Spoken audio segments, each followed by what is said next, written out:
বিসমিল্লাহির রহমানির রহিম আলহামদুলিল্লাহি রাব্বিল আলামিন ওয়াসসালাতু ওয়াসসালামু আলা রাসূলিহিল কারীম ওয়া আলা আলিহি ওয়া সাহবিহি আজমাইন আম্মা বাদ। বাবুন ফি সিফাতিস সালাহ। এই অধ্যায় হচ্ছে নামাজের নিয়মাবলী সম্পর্কে। সিফাত মানে বর্ণনা, সিফাত মানে গুণ, সিফাত মানে বর্ণনা। নামাজের বিবরণ সম্পর্কে, নামাজের বিবরণ কেমন কেমন করে নামাজ পড়তে হবে। বাদান বায়ান্না আরকানাস সালাতি ওয়া ওয়াজিবাতিহা ওয়া সুনানাহাল কাউলিয়া ওয়াল ফি'লিয়া নুরিদু আন নাযকুরা সিফাতাস সালাহ আল মুশতামিলা আলা তিলকাল আরকানি ওয়াল ওয়াজিবাতি ওয়াস সুনান হাসবা মা ওয়ারাদাত বিহিন নুসুস মিন সিফাতি সালাতিন নবী সাল্লাল্লাহু আলাইহি ওয়াসাল্লাম লিতাকুনা কুদওয়াতাল লিল মুসলিম আমালান বিকাউলিহি সাল্লাল্লাহু আলাইহি ওয়াসাল্লাম সাল্লু কামা রাআইতুমুনি ওয়াসাল্লি ওয়া ইলাইকা সিয়াকু যালিক। লেখক বলছেন যে এর পূর্বে নামাজের আরকান বর্ণনা করা হয়ে গেছে। নামাজের আরকান কয়টি বর্ণনা করা হয়েছে? 14টি। ওয়াজিবাত, নামাজের ওয়াজিবাত বর্ণনা করা হয়েছে কয়টি? 8টি। ওয়া সুনানাহা, নামাজের সুন্নতগুলি বর্ণনা করা হয়েছে। তার সংখ্যা কিন্তু বর্ণনা করে, কারণ সুন্নত অনেক আছে, এই জন্য সেগুলির সংখ্যা বর্ণনা করা হয়েছে কতটি। আর নামাজের সুন্নতগুলি কয় ভাগে বিভক্ত করা হয়েছে? 2 ভাগে ভাগ করা হয়েছে। কি? আল কাউলিয়া ওয়াল ফি'লিয়া। কাউলি বাচনিক সুন্নত, জিকির, আজকার, দুয়া, কিরাত এসব করে সুন্নত পালন করা। ওয়াল ফি'লিয়া আর আমলি সুন্নত, কর্মগত সুন্নত। এগুলি বর্ণনা যখন করা হয়ে গেছে, নরিদু আন নাযকুরা সিফাতাস সালাহ, এখন আমরা ইচ্ছা করেছি যে নামাজের বিবরণ বর্ণনা করব, যেই নামাজ শামিল রয়েছে সেই সব 14টি আরকানকেও, ওয়াজিবাত কি 8টি, ও সুনান এবং সুন্নতগুলিকে। এমন নামাজ বর্ণনা করব যে নামাজের 14টি আরকানও আছে আর 8টি ওয়াজিবাতও আছে, আর যে সুন্নতগুলি রয়েছে সে সুন্নতগুলি রয়েছে, সুন্নত মোতাবেক নামাজ। হাসবা মা ওয়ারাদাত বিহিন নুসুস, যেমন ভাবে প্রমাণাদি, নুসুস নাসের, যেমন নাস মানে দলিল, আরবিতে দলিলও বলা হয় আর নাসও বলা হয়। তো যেমন দলিল সমূহ এসেছে মিন সিফাতে সালাতিন নবী সাল্লাল্লাহু আলাইহি ওয়াসাল্লাম, নবী সাল্লাল্লাহু আলাইহি ওয়াসাল্লামের নামাজের বিবরণ সম্পর্কে, যে নবী সাল্লাল্লাহু আলাইহি ওয়াসাল্লাম কেমন নামাজ পড়তেন। লিতাকুনা কুদওয়াতাল লিল মুসলিম, যাতে করে নবী করিম সাল্লাল্লাহু আলাইহি ওয়াসাল্লাম প্রত্যেক মুসলিমের জন্য, কুদওয়া মানে নমুনা হন, আইডিয়াল হন, তার নামাজ হচ্ছে আদর্শ। হ্যাঁ জি, নবী সাল্লাল্লাহু আলাইহি ওয়াসাল্লাম মুসলিমের জন্য যাতে করে আদর্শ হন, প্রত্যেক ক্ষেত্রে আদর্শ, নামাজের ক্ষেত্র একটি গুরুত্বপূর্ণ ক্ষেত্র। আমালান বিকাউলিহি সাল্লাল্লাহু আলাইহি ওয়াসাল্লাম, নবী সাল্লাল্লাহু আলাইহি ওয়াসাল্লামের এই হাদিসের উপর আমল করে। কি? সাল্লু, তোমরা নামাজ পড়ো হে মুসলিম, কামা রাআইতুমুনি ওয়াসাল্লি, যেমন আমাকে নামাজ পড়তে দেখলে বা দেখেছো। ওয়া ইলাইকা সিয়াকু যালিক, যারা দেখিনি আমরা, সাহাবায়ে কেরামরা দেখেছেন, যারা দেখিনি তারা কেমন করে নামাজ পড়বো? যেমন করে হাদিসে আছে সাহাবারা দেখেছেন এবং আমাদের জন্য বর্ণনা করেছেন যে নবী সাল্লাল্লাহু আলাইহি ওয়াসাল্লামের নামাজ এমন ছিল, তেমন নামাজ পড়তে হবে। ওয়া ইলাইকা সিয়াকু যালিকা, আর তোমার সামনে এখন তা বর্ণনা করা হচ্ছে। সিয়াক মানে বর্ণনা করা হচ্ছে। প্রথম, কানা রাসূলুল্লাহ সাল্লাল্লাহু আলাইহি ওয়াসাল্লাম ইযা কামা ইলাস সালাহ, আল্লাহ রাসূল সাল্লাল্লাহু আলাইহি ওয়াসাল্লাম যখন নামাজে দাঁড়াতেন, ইস্তাকবালাল কিবলা, প্রথম কি করতেন? কিবলা মুখী হতেন। ইস্তেকবাল করতেন মানে কিবলা মুখী হতেন। তারপরে কি করতেন? ওয়া রাফা ইয়াদাইহি, 2 হাত ওঠাতেন, 2 হাত উঠাইতেন। ওয়াস্তাকবালা বিবুতুনি আসাবিহাল কিবলা, আর আঙ্গুলগুলির ভিতর ভাগকে কিবলামুখী করতেন। আঙ্গুলগুলির ভিতর ভাগ মানে এই দিক, তাই না? তাহলে এই দিককে কিবলামুখী করতেন। ওয়াস্তাকবালা, ইস্তেকবাল করতেন, সামনে করতেন। বিবুতুনি আসাবিহা, আঙ্গুলগুলির ভিতর ভাগকে, বাতন মানে পেটের দিক, ভিতর দিক। আল কিবলা, কিবলাকে সামনে করতেন, ভাবে এইভাবে হাত করতেন। তাহলে এইরকম না, আল্লাহু আকবার না করে না অনেকে, কান ছুঁইতে গিয়ে এইরকম করে দেয়। তাহলে এইরকম করা সুন্নাত নাই, ঠিক আছে? এইরকম হইতে হবে। এইরকম তো নাই করে না, কিন্তু এইরকম তো বহু লোক করে, তাহলে এটাও সুন্নাতের খেলাফ। আল্লাহু আকবার না। ওয়াকাল, তারপরে বলতেন আল্লাহু আকবার। তাহলে যেই কথা দিয়ে নামাজ আরম্ভ হইতো সেটি হচ্ছে কি? আল্লাহু আকবার। তাহলে ইন্নী ওয়াজহাতু ওয়াজহিয়া লিল্লাযী ফাতারাস সামাওয়াতি দিয়ে নবী সাল্লাল্লাহু আলাইহি ওয়াসাল্লাম নামাজ আরম্ভ করতেন না। নামাইতু আন উসাল্লিল্লাহি তাআলা আরবা সালাতিন সালাতুল ইশা'i ফরিদাতান লিল্লাহি তাআলা মুতাওয়াজ্জিহাল কাবাতিশ শরীফাতি আল্লাহু আকবার, এই বলেও নয়। নিয়ত উচ্চারণ করে পড়া শরীয়ত সম্মত নয়, বরং কোনো মাযহাবেই নেই। এটি কথা মনে রাখবেন, কোনো মাযহাবেও নেই। আইম্মা কেরামদের মাযহাব, সে ইমাম আবু হানিফার মাযহাব হোক, শাফি, মালিক, আহমদ, 4 মাযহাবের কোনো মাযহাবেই উচ্চারিত নিয়ত নেই। কিন্তু বেশ কিছুদিন থেকে এক শ্রেণীর আলেমরা নিজের পক্ষ থেকে এটাকে ভালো মনে করেছে, এক বিদাতে হাসানা। যারা বিদাতকে 2 ভাগে ভাগ করেছে না, ভালো বিদাত আর খারাপ বিদাত, অথচ নবী সাল্লাল্লাহু আলাইহি ওয়াসাল্লাম বলছেন কুল্লু বিদাতিন দালালা, তাই না? তারা মনে করছে যে না, লিখেছেও তারা, যদিও নবী সাল্লাল্লাহু আলাইহি ওয়াসাল্লাম পড়েননি, সাহাবায়ে কেরামরা পড়েননি, সালাফে সালেহীন পড়েননি, কিন্তু অন্তরে নিয়ত করলো তার সাথে সাথে যদি পড়ে নাই তো ভালো। আরে ভালো কি করে? ভালো কি আল্লাহ ছেড়ে দিবেন, নবীকে করাবেন না? যদি ভালো হয়তো নবী সাল্লাল্লাহু আলাইহি সাল্লাম ভালোকে তো পূর্ণতা দানের জন্য এসেছিলেন, তারপরে সাহাবাই কেরামরা সেই ভালো থেকে মাহরুম থেকে গেলেন, তাবেঈনরা ভালো থেকে মাহরুম থেকে গেলেন, ইমাম আইম্মায়ে কেরামরা ভালো থেকে মাহরুম বঞ্চিত থেকে গেলেন। আপনারাই ভালো শিখলেন নাকি আজকে 1300-1400 বছর পরে এসে? মুশকিল হয়েছে কিন্তু। সুতরাং এটি খুব বড় ভুল। আর যেটি জায় নামাজের নামাজ বা মুসাল্লার দোয়া বলে আমাদের দেশে লোকেরা জানে, সেটির ক্ষেত্রে এর আগে বলেছি যে ক্ষেত্র ভুল করেছে। দোয়াটি সুন্নত, কিন্তু দোয়াটি আছে তাকবীরে তাহরিমার পরে, আগে নাই। মুসলিম শরীফের হাদিস, সেই হাদিসে স্পষ্ট এসছে। সুম্মা মানে তো বুঝেন, সুম্মা মানে কি? অতঃপর। তাতে এসছে কানা রাসূলুল্লাহ সাল্লাল্লাহু আলাইহি ওয়াসাল্লাম ইযা কামা ইলা সালাহ, যখন নামাজের জন্য দাঁড়াতেন, কাব্বারা, প্রথম কি করতেন? আল্লাহু আকবার, তাকবীর দিতেন। সুম্মা কাল, অতঃপর বলতেন ইন্নী ওয়াজহাতু ওয়াজহিয়া লিল্লাযী ফাতারাস সামাওয়াতি। স্পষ্ট। তাহলে হাদিস সম্পর্কে জ্ঞানের অভাব থাকার কারণে এই মুসাল্লার দোয়া বলে আমাদের দেশে মানে বিদাত ছড়িয়ে আছে। এটিও একটি বিদাত, কারণ আপনি যখন ক্ষেত্র চেঞ্জ করে দেন তো বিদাত হবে না? আত্তাহিয়াতুকে যদি দাঁড়িয়ে দাঁড়িয়ে পড়েন তো বিদাত হবে না? দুরূদ শরীফকে যদি দাঁড়িয়ে দাঁড়িয়ে পড়েন, আমি দাঁড়িয়ে দাঁড়িয়ে দুরূদ পড়ি আল্লাহুম্মা সাল্লি আলা মুহাম্মাদ আল্লাহুম্মা বারিক আলা মুহাম্মাদ, বিদাত হবে না?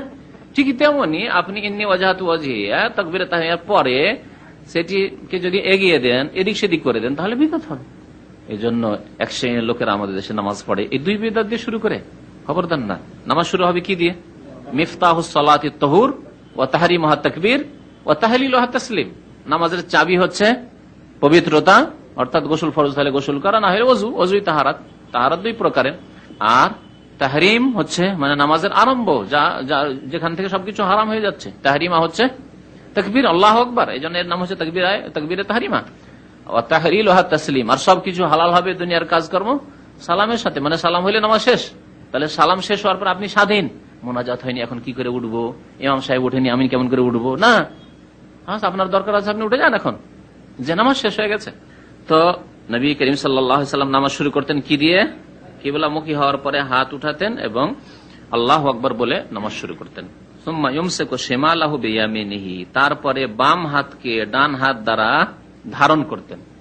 ওয়া ইয়াদাউহুমা আলা সাদরিহি, এবং এই দুই হাতকে রাখতেন কোথায়? আলা সাদরিহি, বুকের ওপর, বক্ষের ওপর। এটি যেহেতু বেশি সহিহ, সেজন্য এখানে শুধু সাদরিহি লেখক বলেছেন, যদিও হানাবিলা ওলামাদের নিকটে দুটি ঠিক আছে, দুটি যায়, সেজন্য আগে দুটি বর্ণনা করেছেন, কিন্তু এখানে তিনি আলা সাদরিহি বলে ক্ষান্ত করেছেন, বুকের উপর হাত বাঁধবেন। সুম্মা ইস্তাফতাহু, তারপরে ইস্তিফতার দোয়া পড়বে। ইস্তিফতা এর আগে বলেছি যে আমাদের দেশের মানুষরা এই দোয়াকে সানা বলে জানে, কারণ আমাদের দেশের মানুষরা মাত্র একটি দোয়া জানে, আর সেই দোয়াটিতে আল্লাহর হামদ ও সানা আছে, সেজন্য তার নাম সানা বলে খ্যাতি পেয়েছে। লোকেরা সানা বলে জানে, সুবহানাকা আল্লাহুম্মা ওয়া বিহামদিকা ওয়া তাবারাকা ইসমুকা ওয়া তাআলা জাদ্দুকা ওয়া লা ইলাহা গায়রুকা। এটি আল্লাহ রাব্বুল আলামিন হামদ ও সানা, পবিত্রতা ঘোষণা এই করা হয়েছে, সেজন্য এর নাম সানা হয়ে গেছে। কিন্তু হাদিসে কোথাও সানা শব্দটি পাবেন না, এমনকি ফিকহের কিতাবে সানা শব্দ পাবেন। ইস্তিফতাহ, নবী কানা রাসূলুল্লাহ ইযা ইস্তাফতাহাস সালাহ, বুখারী শরীফে আছে, যখন নবী সাল্লাল্লাহু আলাইহি ওয়াসাল্লাম নামাজ আরম্ভ করতেন, ইস্তিফতাহ করতেন, শুরু করতেন, তখন ইস্তিফতাহ মানে শুরু করা। এই জন্য সূরা ফাতিহাকে ফাতিহা বলে, ফাতিহা থেকে ইস্তিফতাহ মানে আরম্ভ করা। তখন বলতেন আল্লাহ বাইদ বাইনি ওয়া বাইনা খাতায়া। এই ক্ষেত্রে এর আগে বলেছি যে 7 থেকে 8টি দোয়া আছে নবী সাল্লাল্লাহু আলাইহি ওয়াসাল্লামের, কখন এইটি পড়তেন, কখন ওইটি পড়তেন, কখন ওইটি পড়তেন, কখন ওই বিভিন্ন সময় বিভিন্ন রকমের দোয়া দিয়ে নামাজ আরম্ভ করেছেন। সুতরাং একজন মুসলিম যে কোনো একটি দোয়া পড়ে নামাজ আরম্ভ করলেই হলো। যদি আমাদের দেশের আলেমরা আবার বলে যে না, ফরজ নামাজে শুধু সুবহানাকা, আর অন্যান্যগুলি যেগুলি আছে ইন্নী ওয়াজহাতু আছে, কিন্তু ইন্নী ওয়াজহাতুকে তো আগেই করে দিয়েছে, টেনে নিয়ে চলে গেছে আগে, ওটা তো গেল। এখন বাকি থাকে আল্লাহ বাইদ বাইনি ওয়া বাইনা খাতায়া, বলছে যে না, এটি নবী সাল্লাল্লাহু আলাইহি ওয়াসাল্লাম নফল নামাজে।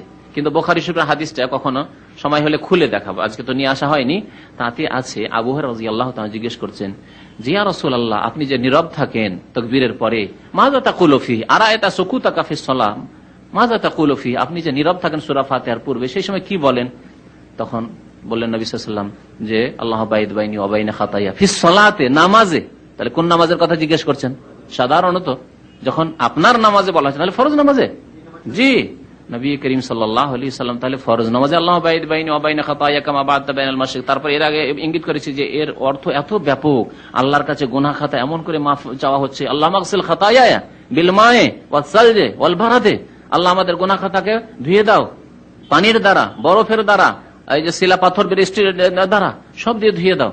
তারপর আল্লাহ বাইদ বাইনি ওয়া বাইনা খাতা, আল্লাহ আমার মাঝে আর গুনার মাঝে দূরত্ব করে দাও, কামা বা'দা বাইনাল মাশরিক ওয়াল মাগরিব, যেমন পূর্ব পশ্চিমের মধ্যে দূরত্ব, এত দূরে গুনাহকে রাখো আর গুনাহ থেকে আমাকে এত দূরে রাখো। কত সুন্দর দোয়া। কিন্তু আমাদের এক শ্রেণীর লোকেরা সারা জীবন মাহরুম, জীবনে এই দোয়াটি পড়ে না। তাহলে সুন্নতের অনুসারীকে যে ব্যক্তি সবগুলি দোয়া পড়ে, কখনো এটি পড়ে, কখনো ওইটি পড়ে, কখনো ওইটি পড়ে, তাহলে সবগুলি ফজিলত হাসিল করলো। সুবহানাকাল্লাহু ওয়া বিহামদিহি ওয়া তাবারাকা ইসমুকা পড়লো, মাঝে মাঝে আল্লাহু বাইদ বাইনিও পড়লো, মাঝে মাঝে ইন্নী ওয়াজহাতু ওয়াজহিয়া লিল্লাযী ফাতারাস সামাওয়াতি পড়লো। নবী করিম সাল্লাল্লাহু আলাইহি ওয়াসাল্লাম আরো বড় বড় দোয়া পড়েছেন বিভিন্ন সময়। সেই দোয়াগুলি হাদিসের কিতাবে আছে বা যেগুলির বিস্তারিত নামাজের কিতাব সেগুলিতে আছে। এগুলো থেকে যদি আরো অতিরিক্ত মুখস্থ করতে চান তো করে নিতে পারবেন। তাহাজ্জুদের নামাজে আরো বড় দোয়া পড়তেন নবী সাল্লাল্লাহু আলাইহি ওয়াসাল্লাম। তো ইস্তিফতা করতেন, অর্থাৎ আল্লাহ বাইদ বাইনি পড়তেন অথবা সুবহানাকা পড়তেন।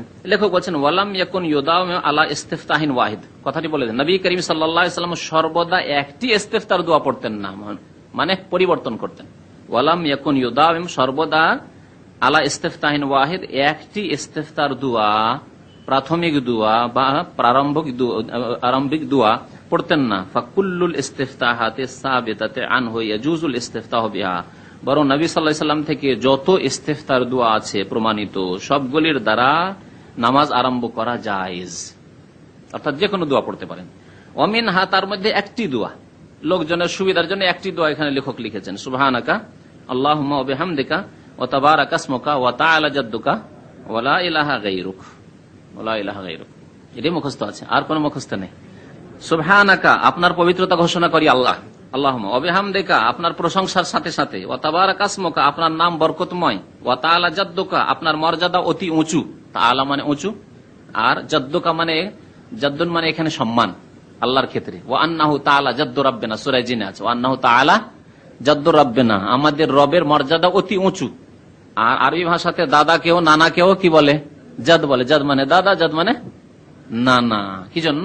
বাড়ির পরিবারের দাদা এবং নানা সবচেয়ে উঁচু, আপনার বাবার চাইতে উঁচু, হ্যাঁ, আপনার বাবার বাবা, ঠিক না? এই জন্য আরবি ভাষায় দাদা এবং নানাকে আপনার মায়ের, আপনার মামার চাইতে বড়, মামা এবং মাকে জন্ম দিয়েছেন তিনি নানা। সুতরাং জাদ আরবি ভাষাতে দাদা এবং নানার ক্ষেত্রেও হয়, জাদ্দা দাদি এবং নানির ক্ষেত্রেও হয়। আর আল্লাহ রাব্বুল আলামিনের শানে জাদ মানে হচ্ছে মর্যাদা। ওয়া আন্নাহু তাআলা জাদ্দু রাব্বিনা, ওইরকম এখানে এসছে ওই আয়াতের মতো, ওয়া তাআলা জাদ্দুকা, হে আল্লাহ তোমার মর্যাদা অতি উঁচু। ওয়ালা ইলাহা গায়রুক, আর আপনার ছাড়া কেউ আমাদের বারহাক সত্য মাবুদ নেই। তাহলে দেখেন, তাওহীদ হলো, তাসবিহ হলো, হামদ হলো, আল্লাহর গুণগান হলো।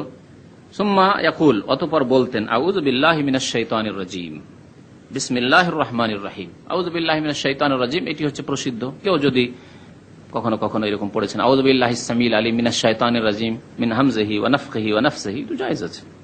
সুম্মা ইয়াকরাউ ফাতিহাতুল কিতাব, তারপরে নবী সাল্লাল্লাহু আলাইহি ওয়াসাল্লাম নামাজে কি পড়তেন? সূরা ফাতিহা পড়তেন। ফাইজা খাতামাহা, যখন শেষ করতেন সূরা ফাতিহা, কালা আমিন, তখন আমিন বলতেন। সুম্মা ইয়াকরাউ বাদা যালিকা সূরাতান, মুক্তাদিরা কি বলবে এই কথা লেখক এখানে উল্লেখ করলেন না, দেখি আসছে কিনা, না আসলে তখন এগুলি আলোচনা হয়তো আসবে ইনশাআল্লাহ। সুম্মা ইয়াকরাউ বাদা যালিকা সূরাতান, তারপরে একটি সূরা পড়তেন, সূরা ফাতিহার পরে আর একটি সূরা পড়তেন। তাওয়িলাতান তারাতান, কখনো কখনো লম্বা সূরা পড়তেন। ওয়া কাসীরাতান তারাতান, কখনো কখনো ছোট সূরা পড়তেন, কাসীরা মানে সংক্ষিপ্ত সূরা পড়তেন। ওয়া মুতাওয়াসসিতান তারাতান, কখনো কখনো মধ্যম সূরা পড়তেন। তিন রকমই তার নবী করিম সাল্লাল্লাহু আলাইহি ওয়াসাল্লামের আমল ছিল। তবে ফজরের নামাজে ওয়া কানা ইউতিলু কিরাআতাল ফজর আকসার ফি মিন সাইরিস সালাওয়াত, সমস্ত নামাজের তুলনায় ফজরের নামাজে নবী করিম সাল্লাল্লাহু আলাইহি ওয়াসাল্লাম কিরাআতকে লম্বা করতেন, দীর্ঘ করতেন।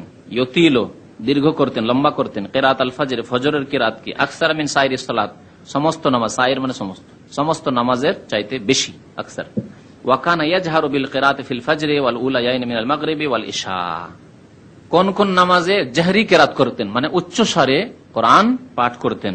বলছেন ওয়া কানা ইয়াজহারু, রাসূলুল্লাহ সাল্লাল্লাহু আলাইহি ওয়াসাল্লাম উচ্চ স্বরে কিরাত করতেন ফজরের নামাজে। ফজরের নামাজ কত রাকাত? ফরজ 2 রাকাত, তাহলে 2 রাকাতেই জোরে কিরাত করতেন। ওয়াল উলায়াইন মিনাল মাগরিব, মাগরিবের প্রথম 2 রাকাতে, উলায়াইন মানে প্রথম 2 রাকাত। ওয়াল ইশা, ইশার প্রথম 2 রাকাতে। ওয়া ইউসিরুল কিরাআতা ফিমা সিওয়া যালিকা, এই কয়েক রাকাত ছাড়া বাকি রাকাতগুলিতে কি করতেন? চুপি সুরে কেরাত করতেন। ইউসিরুস মানে সিররি পড়া, মানে মনে মনে কেরাত করা। তাহলে বাকি নামাজ কি থাকছে? জোহরের 4 রাকাত নামাজ, আসরের 4 রাকাত নামাজ, 8 হয়ে গেল। মাগরিবের 1 রাকাত, 9 হয়ে গেল। আর এশার 2 রাকাত, কত হয়ে গেল? 9 2 11, 11 রাকাতে তাহলে সিররি কেরাত, চুপি সুরে কেরাত। আর বাকি আর কয় রাকাত থাকে? 11 আর 6 রাকাতে জাহরি কেরাত সুন্নাত। এর হুকুম কি? সুন্নাত। সুম্মা ইয়ারফাউ ইয়াদাইহি কামা রাফাআহুমা ফিল ইস্তিফতাহ, অতঃপর দুই হাত ওঠাতেন, রাফুল ইয়াদাইন করতেন। কামা রাফাআহুমা ফিল ইস্তিফতা, যেমন প্রথম খানে আল্লাহু আকবার যখন বলেছেন তখন রাফুল ইয়াদাইন করেছেন। প্রথম রাফুল ইয়াদাইনে কারো ইখতিলাফ নেই, সমস্ত মাযহাবের উলামায়ে কেরামরা এই প্রথম রাফুল ইয়াদাইনকে মানে তাকবীরে তাহরিমার সাথে।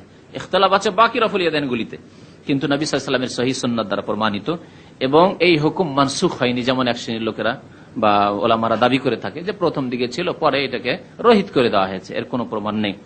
এমন বড় বড় হানাফি ওলামারাও এটাকে স্বীকার করেছেন যে এই সুন্নত বাকি আছে, এবং যারা বলেছে মানসুখ হয়ে রহিত হয়ে গেছে তারা ভুল করেছে।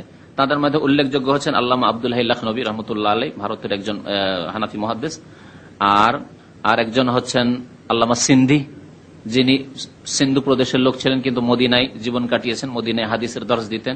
তিনি হানাফি মাযহাবের বড় মুহাদ্দিস। তিনিও বলেছেন নাসাই শরীফের হাসিয়া যে টিকা আছে তাতে লিখেছেন যে কুল্লুন সুন্নাহ, দুটি সুন্নাহ, রাফুল ইয়াদাইন সুন্নাত।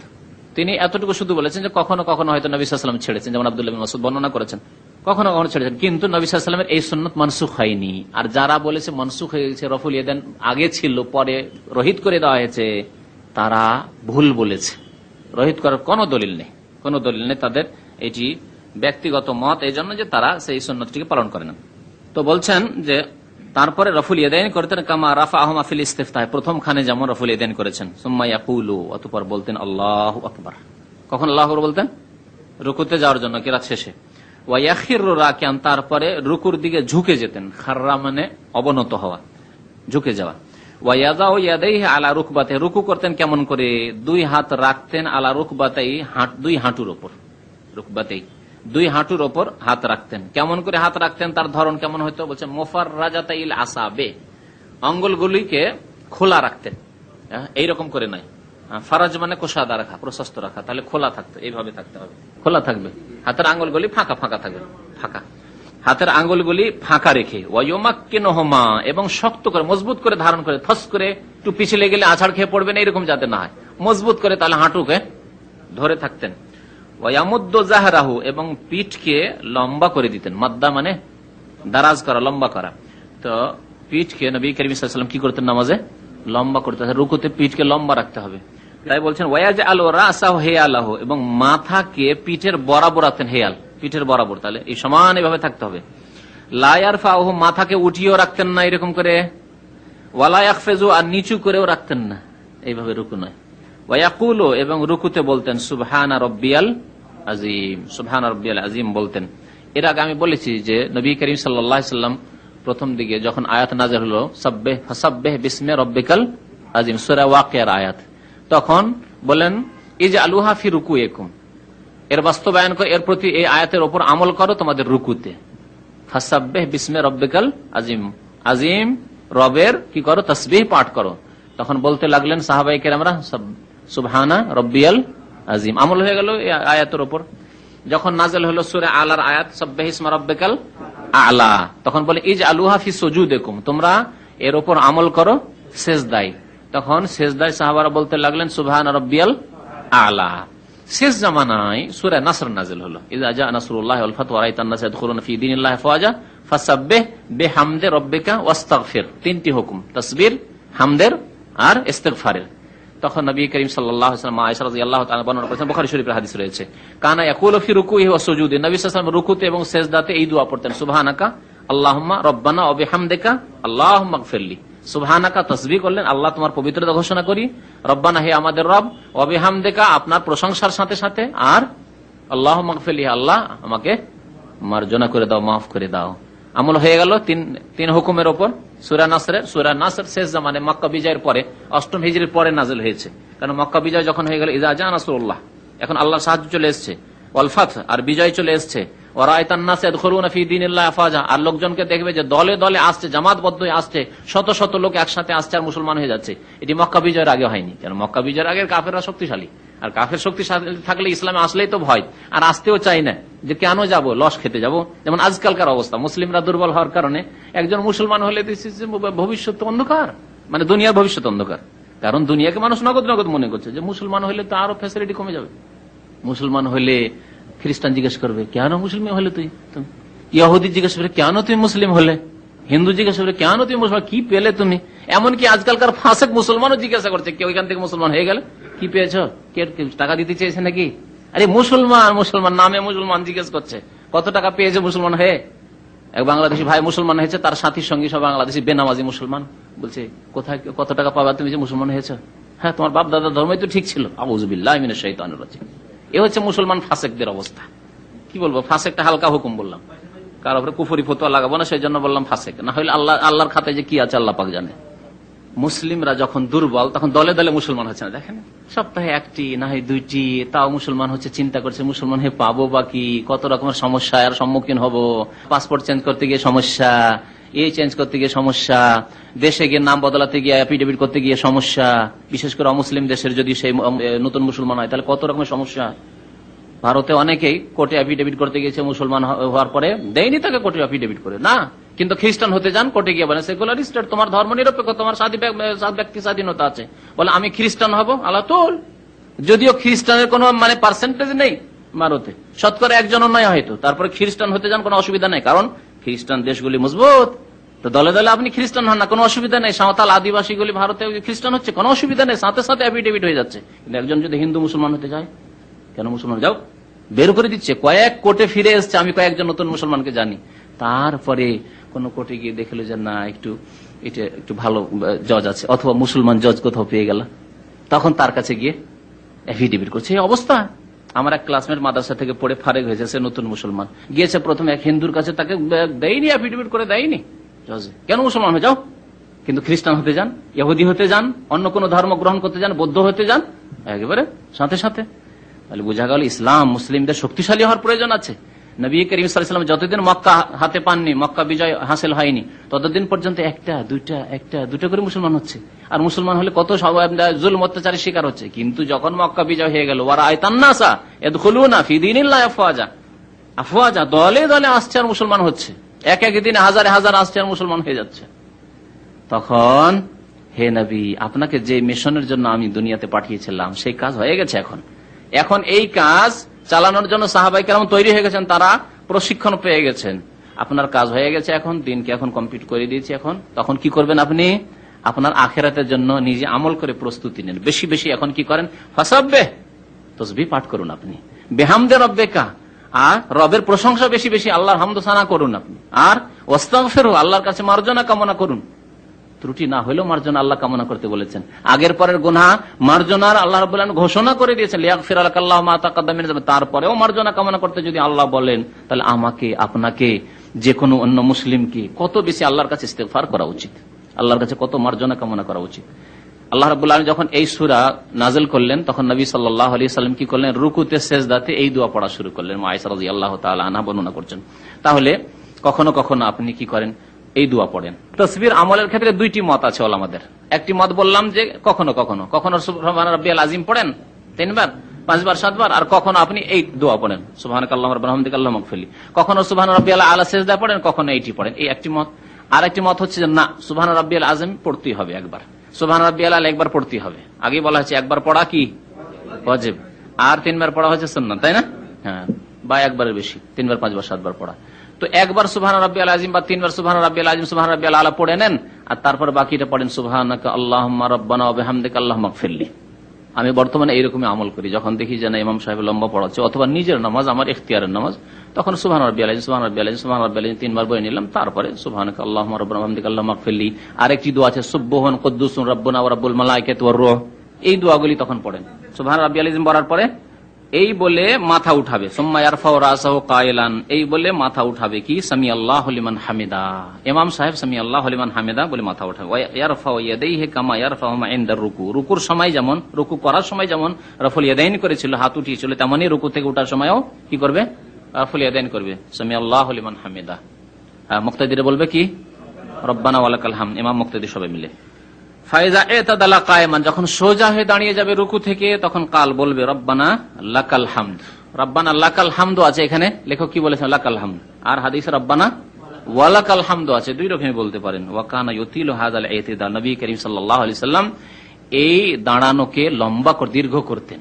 আমরা খুব তাড়াতাড়ি করি না, নবী সাল্লাল্লাহু আলাইহি সাল্লাম দীর্ঘক্ষণ দাঁড়াতেন এবং অনেক লম্বা লম্বা দোয়া পড়তেন, যেমন এর আগে বলা হয়েছে রব্বানা লাকাল হামদু মিল আস-সামাওয়াতি মিল আল আরদি মিল আমা শি'তা মিন শাইইন বা'দু, তারপর আরো কিছু আছে আহলুস সানা ওয়াল মাজদ ইলা আখিরি।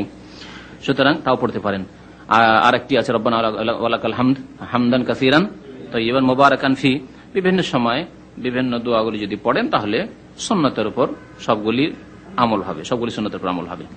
তারপরে কি করতে হবে? রব্বানা ওয়ালাকাল হামদ হয়ে যাওয়ার পরে সুম্মা ইউকাব্বিরু ওয়া ইয়াখিরু সাজিদান, তারপরে নামাজি তাকবীর বলবে, আল্লাহু আকবার বলবে, তাই না? তারপরে বলবে কি না করবে কি ওয়া ইয়াখিরু সাজিদান, সিজদায় অবনত হবে।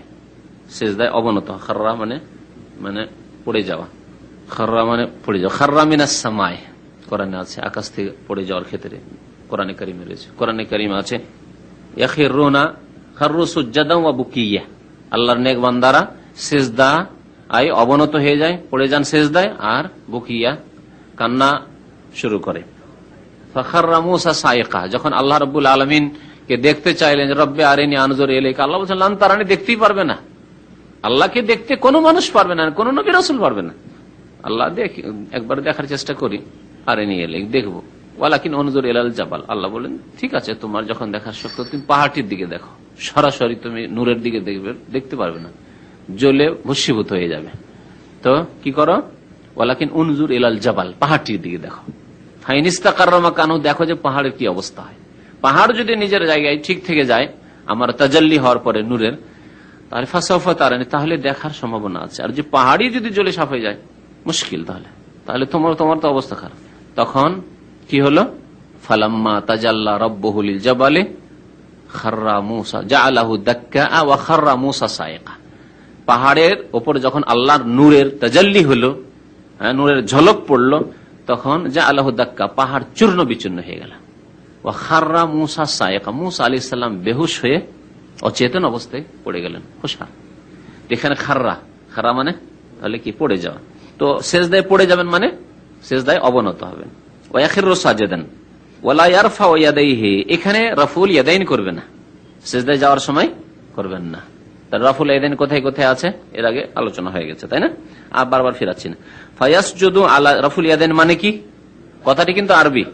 আমাদের দেশের লোকেরা যারা রাফুল ইয়াদাইন করে তাদেরকে গালি দেওয়ার জন্য রফাদানি পড়ে। রফাদানি, রাফা মানে উঠানো, আর ইয়াদাইন মানে দুই হাত, তো দুই হাত উঠানো, একে বলা হয় রাফউল ইয়াদাইন। তো ওয়ালা ইয়ারফা ইয়াদাইহি, সিজদায় যাওয়ার সময় হাত উঠাবেন না, এখানে হাত উঠানো নাই। ফায়াসজুদু আলা জাবহাতিহি, সিজদা করতে হবে। জাবহা মানে হচ্ছে কপাল, কপালের উপর সিজদা করতে হবে। ওয়া আনফিহি, নাক দিয়ে সিজদা করতে, নাক কপাল দুটোই তাহলে ঠেকাতে হয় মাটিতে। ওয়া ইয়াদাইহি, দুটোকে একই বলা হয়েছে, একই গণ্য করা হয়েছে, এজন্য 7টি অঙ্গ বলা হয়েছে। দুটোকে আলাদা আলাদা ধরলে 8টি হয়ে যাবে। ওয়া ইয়াদাইহি, দুই হাত, তাহলে কয়টি হলো? 3টি হলো। ওয়া রুকবাতাইহি, দুই হাঁটু, 5টি হলো। ওয়া আতরাফে কাদমাইহি, আর দুই পায়ের অগ্রভাগগুলি, আতরাফ কিনারাগুলি, তাহলে কয়টি হলো? 7টি। 7টি অঙ্গের ওপর সিজদা করার আদেশ করা হয়েছে, যেমন হাদিস উমিরতু আন আসজুদা আলা সাবআতি আযমিন, এই হাদিসটির আগে পড়া হয়েছে। আমাকে আদেশ করা হয়েছে, কি আদেশ করেছেন? তাহলে যখন নবী সাল্লাল্লাহু আলাইহি ওয়াসাল্লাম বলবেন যে আমাকে আদেশ করা হয়েছে, তখন বলেন আল্লাহ আদেশ করেছেন, ঠিক না? আর যদি আপনি বলি, কোন আলেম বলে যে আমরা আদিষ্ট হয়েছি, আমাদেরকে আদেশ করা হয়েছে, আর সে আদেশ কোরআনে নেই, তাহলে কি আদেশ করেছেন? রাসূলুল্লাহ সাল্লাল্লাহু আলাইহি ওয়াসাল্লাম করেছেন। সাহাবীরা বলতেন যে ওমের না কাজা ওয়া কাজা, আমাদেরকে এইরকম আদেশ করা হয়েছে। নহিনা আন কাজা কাজা, আমাদেরকে নিষেধ করা হয়েছে মজহুলের সেগা দিয়ে। তার মানে কার পক্ষ থেকে? কোরআনে ওই মাসলা নেই, ওই বিষয়টি কোরআনে নেই, তাহলে জানতে হবে যে তাদেরকে কে করেছেন? রাসূলুল্লাহ সাল্লাল্লাহু আলাইহি ওয়াসাল্লাম। ওয়া ইয়াস্তাকবিলু বিআসাবি ইয়াদাইহি ওয়া রিজলাইহিল কিবলাহ, যখন সিজদায় থাকবেন তখন হাতের আঙ্গুলগুলি এবং পা, রিজলাইহি দুই পা কে কি করবেন? কিবলামুখী করবেন, কিবলামুখী করবেন। তাহলে ওয়া ইয়াস্তাকবিলু বিআসাবি ইয়াদাইহি, আসাবি আঙ্গুলগুলি কোন দিকে থাকবে? এইরকম থাকবে না, এইরকমও থাকবে না, কিবলামুখী থাকবে। হলো। আর কি দ্বিতীয়? ওয়ারিজলাইহি, দুই পা কিবলামুখী থাকবে। তো পা সিজদার অবস্থায় কেমন থাকে? খাড়া থাকে। তাহলে খাড়া একটা হচ্ছে এই তরিকা, একটা হচ্ছে এইরকম। কোনটাই থাকতে হবে? কিবলামুখী হলে এইরকম থাকতে হবে, ঠিক আছে? আর এইরকম যদি হয়ে যায় তাহলে কিবলামুখী হলো না, কিবলা উল্টোমুখী হয়ে গেল, তাহলে এইরকম করে সিজদা করলে হবে না। বুঝা গেছে? ওয়া ইয়াতাদিলু ফি সুজুদিহি, আর সিজদায় ইতিদাল করবে, অর্থাৎ আরামের সাথে সিজদা করবে, তাড়াহুড়া করে সিজদা করা নাই। সিজদা তাড়াহুড়া করবে না, সিজদায় ধীর স্থিরতার সাথে সিজদা করবে, মানে সিজদায় গিয়ে থাকবে কিছুক্ষণ, মানে যে গেল আর উঠলো। একে বলা হয়েছে নবী সাল্লাল্লাহু আলাইহি ওয়াসাল্লাম হাদিস আছে নাকরাতুন কা নাকরাতিল গুরাব, কাকের ঠোঁট মারার মতো। কাক যেমন ধাই ধাই ধাই ধাই করে ঠোঁট মারে ডানার ওপর, নাকরাতুন কা নাকরাতুল গোরাব, নিষেধ করা হয়েছে এরকম আমলগুলি। নামাজে কয়েকটি পশুর আচরণ আছে, সেই আচরণগুলি নিষেধ করা হয়েছে, সেই 6টি। একটি খুব সুন্দর কিতাব আছে সবুল সালাম বুলুগুল মারামের ভাষ্য, তাতে সবগুলি হাদিসের জমা করে একটা কবিতা তৈরি করেছে। তাতে বলেছে যে 6 রকমের আমল, যেটা পশুর আমল বা পাখির আমল, পাখির কর্ম, ওই নামাজে মুসল্লিকে নিষেধ করা হয়েছে। আর জমিনের ওপর, মাটির ওপর কপাল এবং নাককে শক্ত করে রাখবে। ইমাক্কেন পুরোপুরি রেখে দিতে হবে, এমন নাই যে হালকা করে ঠেকালেন শুধু আর ভর আছে হাতের উপর, এমন নাই। পুরোপুরি ওর উপরে ভর দিয়ে দাও। ইমাক্কেন মানে ভর দিয়ে দাও, একবারে পুরোপুরি ভর দিতে হবে। তাহলে কিসের ওপর? কপাল এবং নাকের ওপর। হাতের উপর ভর দিয়ে হালকা করে রাখবেন না নাক কপালকে।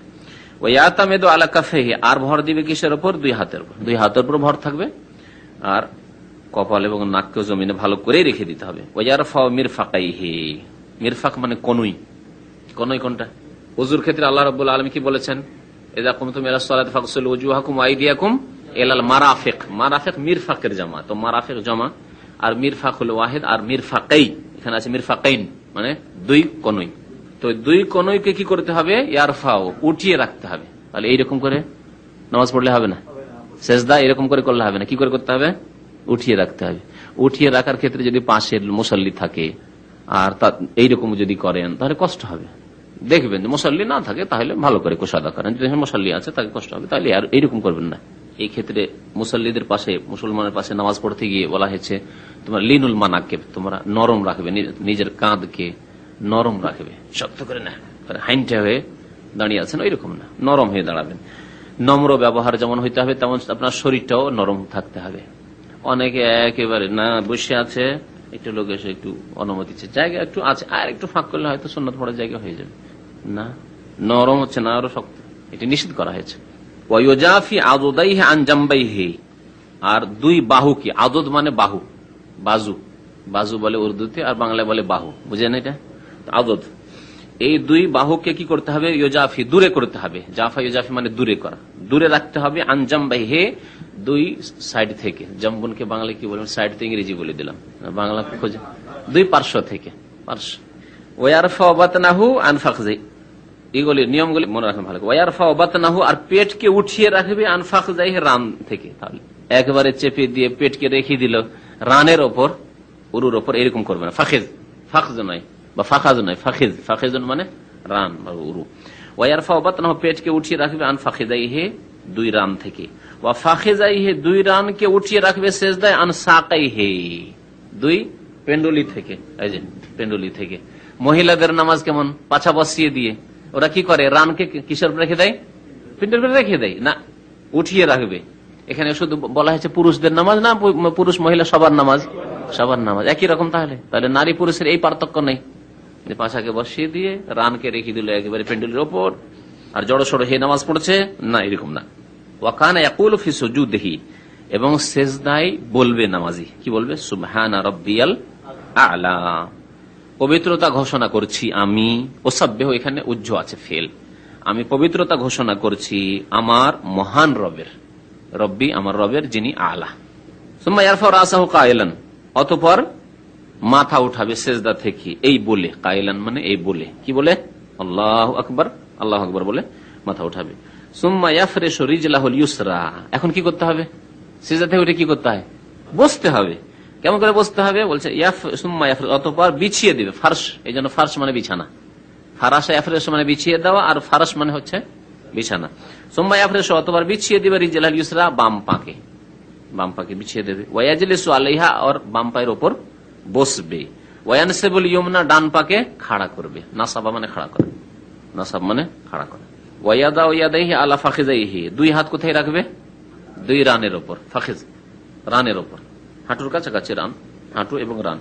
হাঁটু তো আপনার এই হয়ে গেছে মোড়ানো, হ্যাঁ, তো হাঁটুর ওপর তো এইভাবে রাখবে না, এইভাবে রাখবে, কি এইভাবে রাখবে, এখানে রাখবে, রানের উপর রাখবে।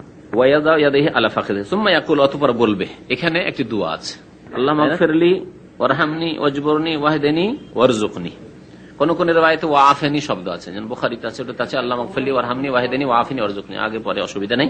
তবে যেই রকম হাদিস আছে ওই রকম করার চেষ্টা করেন। এখন উল্টো পাল্টা করতে গিয়ে প্রথমখানে আছে আল্লাহ মাগফিরলি, যদি আপনি আল্লাহ মারজুকনি প্রথম করে দেন তাহলে, কিন্তু হাদিসে যেরকম আগে পরে আছে ওই রকম করে করলে অসুবিধা নেই, ঠিক আছে। হাদিসে একটু আগ পর করে আছে, আর একটি শব্দ আর বেশি আছে কোন আয়াতে আফিনি আছে, যে হাদিসে আফিনি আছে ওতে অজবরনি হয়তো নেই, অসুবিধা নেই। আল্লাহ মাগফিরলি ওয়ারহামনি ওয়াহিদানি ওয়াফিনি ওয়ারজুকনি এরকম আছে, অজবরনি নেই। ওয়ারফানিও আছে কোন কোন রিওয়ায়াতে, জি। আল্লাহ মাগফিরলি, হে আল্লাহ আমাকে মাফ করে দাও, ওয়ারহামনি আমার উপর দয়া করো, ওয়াজবরনি আমার ঘাটতি পূরণ করো, এর আগে জবর মানে ঘাটতি পূরণ করা, ওয়াজবরনি আর ঘাটতি পূরণ করো, ওয়াহদিনি আর আমাকে পথ প্রদর্শন করো, পথ প্রদর্শন করো, সঠিক পথ দেখাও, ওয়ারজুকনি আমাকে রিজিক দান করো, ওয়াফিনি আমাকে নিরাপদ রাখো। নিরাপদ বালা মুসিবত বিপদ আপদ থেকে, রোগ থেকে নিরাপদ রাখা অর্থ করলে একটু ব্যাপক হয়। আফিয়াত, আফিয়াত মানে সহি সালামত রাখা, সহি সালামত রোগ বালা মুসিবত থেকে হইতে পারে, অন্য কোনো দুর্ঘটনা থেকে হইতে পারে, আর্থিক বিপদ আপদ হইতে পারে, আর দৈহিক হইতে পারে, মানসিক হইতে পারে, সবগুলিকে সামিল। আফেনি শব্দ অত্যন্ত ব্যাপক কিন্তু। হ্যাঁ, আল্লাহুম্মা ইন্না নাসআলুকাল হুদা ওয়াত তাকা ওয়াল আফাফা ওয়াল গিনা, আল্লাহুম্মা ইন্না নাসআলুকা সিহহাতা ওয়াল আফিয়াতা, আল্লাহ সুস্থতা দান করো আর আফিয়া দান করো, নিরাপদ থাকো চোর ডাকাত থেকে, এটি হচ্ছে আফিয়াত।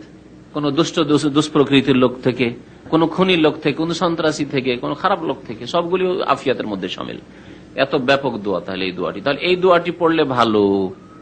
আর যারা অলস তাদের জন্য আরেকটি দোয়া আছে, রব্বিক ফিরলি রব্বিক ফিরলি রব্বিক ফিরলি, তিনবার বলেন। যারা অলস, এত বড় দোয়া মুখস্থ করতে চায় না, তাদের জন্য নামাজ হয়ে যাবে আল্লাহ ফিরলি আল্লাহ ফিরলি আল্লাহ ফিরলি রব্বিক ফিরলি রব্বিক ফিরলি রব্বিক ফিরলি, আল্লাহ মাফ করে দাও, আল্লাহ মাফ করো, আল্লাহ মাফ করো, হয়ে গেল। কিন্তু যে ব্যক্তি শুধু আল্লাহর কাছে মাফ চাইলো, সে আল্লাহ রহমত চাইলো না, সে আল্লাহর কাছে নিজের ঘাটতি যেগুলো ত্রুটি বিচ্যুতি আছে সেগুলির যে পূরণ করা আল্লাহ সুযোগ দাও। ঘাটতি হয়ে গেছে ধরেন নামাজে কিছু, তো তাহাজ্জুদ পড়ে ঘাটতি পূরণ। ঘাটতি হয়ে গেছে রোজাতে, সাবালক হয়েছেন 15 বছর বয়সে, বাপ মা রোজা রাখতে বলেন, আপনি 20 বছর বয়সে রোজা ছিল, 5 বছর যে লস খেয়েছেন, তাহলে বেশি বেশি নফল রোজা রেখে, সোমবার বৃহস্পতিবার রোজা রেখে, মাসে 3টি রোজা রেখে ঘাটতি পূরণ ওয়াজিবরনি। মেলা নেক আমলের আল্লাহ রাব্বুল আলামিন সুযোগ সুবিধা দিলেন, যে যেগুলি ত্রুটি বিচ্যুতি হয়েছে সেগুলি ঘাটতি পূরণ হয়ে গেল, ওয়াজিবরনি। দোয়া করছেন আল্লাহর কাছে আমাকে ঘাটতি পূরণ করার সুযোগ দাও আল্লাহ। ওয়াহিদিনী, হিদায়াত চাইলেন আল্লাহর কাছে, কারণ সবসময় হিদায়াত আল্লাহর কাছে চাইতে হবে। সূরা ফাতিহাতে আমাদেরকে 5 ওয়াক্ত নামাজের প্রত্যেক রাকাতে আল্লাহ হিদায়াত চাইতে বলেছেন। হিদায়াত চাওয়া মানে এই না যে আমরা বিভ্রান্তির পথে আছি, কখনো না। কথা হচ্ছে যে হিদায়াত চাইতে হবে। আল্লাহ বলছেন ইহদিনাস সিরাতাল মুস্তাকিম, আমাদেরকে শিখিয়েছেন যে আমাদেরকে সহজ সরল পথ দেখাও। আর রিজিক তলব করলেন, সুতরাং অলস না হয়ে রব্বিক ফিরলি রব্বিক ফিরলি না বলে এই দোয়া বলেন যে বেশি পাবেন আল্লাহর কাছে। সুম্মা ইউকাব্বিরু, অতঃপর কি করতে হবে? তাকবীর দিতে হবে। ওয়ায়াসজুদু, আবার সিজদায় যেতে হবে। কোন সিজদা? দ্বিতীয় সিজদা, বুঝছেন তাহলে। ওয়ায়াসনাউ ফিস সানিয়াতে, দ্বিতীয় সিজদাতে তাই করবে, মিসলা মা সানা ফিল উলা, যেমন প্রথম সিজদায় করেছিলেন, মানে সুবহান রাব্বিয়াল আলা সিজদা করেছিলেন যেমন ভাবে, ওই সবগুলি খেয়াল রাখতে হবে। সুম্মা ইয়ারফাউ রাসাহু মুকাব্বিরান, তারপর তাকবীর সহকারে বা তাকবীর দিয়ে মাথা উঠাবে, আল্লাহু আকবার বলছেন আর উঠছেন আপনি সিজদা থেকে। একসাথে হবে দুটি, 3টি তরিকার সম্ভাবনা আছে। একটা হচ্ছে আল্লাহু আকবার আগে, আর তারপরে সিজদা থেকে উঠলেন, আগে আল্লাহু আকবার বলে নিলেন, তারপরে মাথা উঠালেন, একটা তরিকা। আর একটা হচ্ছে এর বিপরীত পুরো, কি উঠে গেলেন তারপর আল্লাহু আকবার, আর আরেকটা হচ্ছে উঠছেন আর আল্লাহু আকবার বলছেন। তো যেটি মোকারান একসাথে, সেটি হচ্ছে সুন্নতের কাছাকাছি। এইভাবে আমল করবেন। সুম্মা, এই জন্য লেখক কি বলে, সুম্মা ইয়ারফাউ রাসাহু মুকাব্বিরান, মাথা উঠাবে তাকবীরের সাথে সাথে, তাকবীর দেওয়ার সাথে সাথে। ওয়ায়ানহাদু আলা সুদুরি কাদমাইহি, এবং দাঁড়াবে পায়ের উপর ভর দিয়ে, মানে সাথে সাথে দাঁড়িয়ে যাবে। লেখকের মাসলা এখানে মত হচ্ছে যে এখানে আর বসা বসি নেই, দাঁড়িয়ে যাবে। এই মাসলাটি হচ্ছে ইখতিলাফি মাসলা, মানে দুটি মত রয়েছে উলামায়ে কেরামদের, ফুকাহায়ে কেরামদের। একটি মত হচ্ছে যে দ্বিতীয় সাজদা থেকে উঠে কোন রাকাতের? প্রথম রাকাতের, অথবা তৃতীয় রাকাতের। যদি 4 রাকাত বিশিষ্ট নামাজ হয় তাহলে 3 রাকাত ওয়ালা নামাজ হলে নয়, কিন্তু বুঝছেন, তাতে 4 রাকাত ওয়ালা নামাজ হলে তাহলে 2 বার এই ব্যাপারটি আসছে। আর যদি 3 রাকাত ওয়ালা নামাজ হয় অথবা 2 রাকাত ওয়ালা নামাজ হয় তাহলে প্রথম রাকাত পড়ে উঠার সময়। এই সময় উঠবেন কেমন করে? সেজদা থেকে উঠে চট করে উঠে যাবেন, না সেজদা থেকে উঠে বসবেন তারপরে উঠবেন? যদি বসে উঠেন, এই বসার নাম হচ্ছে জালসাতুল ইস্তিরাহা, বিরতির বৈঠক। এর নাম হচ্ছে জালসা মানে বৈঠক, বসা, আর ইস্তিরাহা মানে বিরতি। তো জালসাতুল ইস্তিরাহা করতে হবে না হবে না? যদি বলেন জালসাতুল ইস্তিরাহা করতে হবে, তাহলে সুদুর কাদমে আলাতুল উঠা যাবে না, ঠিক না? বসতে হয় তাহলে। আর যদি উঠে যেতে হয় সাথে সাথে, তাহলে জালসাতুল ইস্তিরাহা নেই। লেখকের নিকট জালসাতুল ইস্তিরাহা নেই। ইমাম আহমদ রহমতুল্লাহ এর মতে নেই, ইমাম আবু হানিফা রহমতুল্লাহ এর মতে নেই। কিছু কিছু ফোকাহাদের নিকটে এই জালসাতুল ইস্তিরাহার বৈঠক আছে। মুহাদ্দিসিন কেরাম, আমাদের দেশের আহলে হাদিসদের ফতোয়া যে জালসাতুল ইস্তিরাহা আছে। ইমাম শাফি রহমতুল্লাহ আলাইহির দুটি রিওয়ায়াত আছে এরকম, এই জন্য তাদের কাছে আছে। আর ইমাম আহমদ আর ইমাম আবু হানিফা রহমতুল্লাহর কাছে নেই, সেজন্য হানাফিরা করে না আর হানাবেলারা করে না। লেখক ইমাম আহমদ বিন হাম্বল রহমতুল্লাহ আলাইহির মতটিকে প্রাধান্য দিয়েছেন। আর হাদিস দুই রকমই রয়েছে, এই ক্ষেত্রে দলিল দুই পক্ষেরই রয়েছে হাদিস থেকে, যার ফলে ইখতিলাফ হয়েছে, ভিত্তিহীন ইখতিলাফ নয়, প্রত্যেকের দলিল আছে। কেউ বলেছে যে এটি উত্তম, আর কেউ বলেছে ওইটি উত্তম। ইখতিলাফ জায়েজ না জায়েজ নয়, ইখতিলাফ হচ্ছে উত্তম কোনটি। তাহলে বোঝা গেল যে দুটি জায়েজ। প্রথম এই মাসলাতে আমরা একমত হই কি দুটি জায়েজ। আপনাদেরকে হাদিসগুলি দেখাই একটু, হাদিস দেখে পড়েন ফিকহ। বুখারী শরীফের রিওয়ায়াতে জালসাতুল ইস্তিরাহা আছে, সেই হাদিসটি প্রথম শোনাই।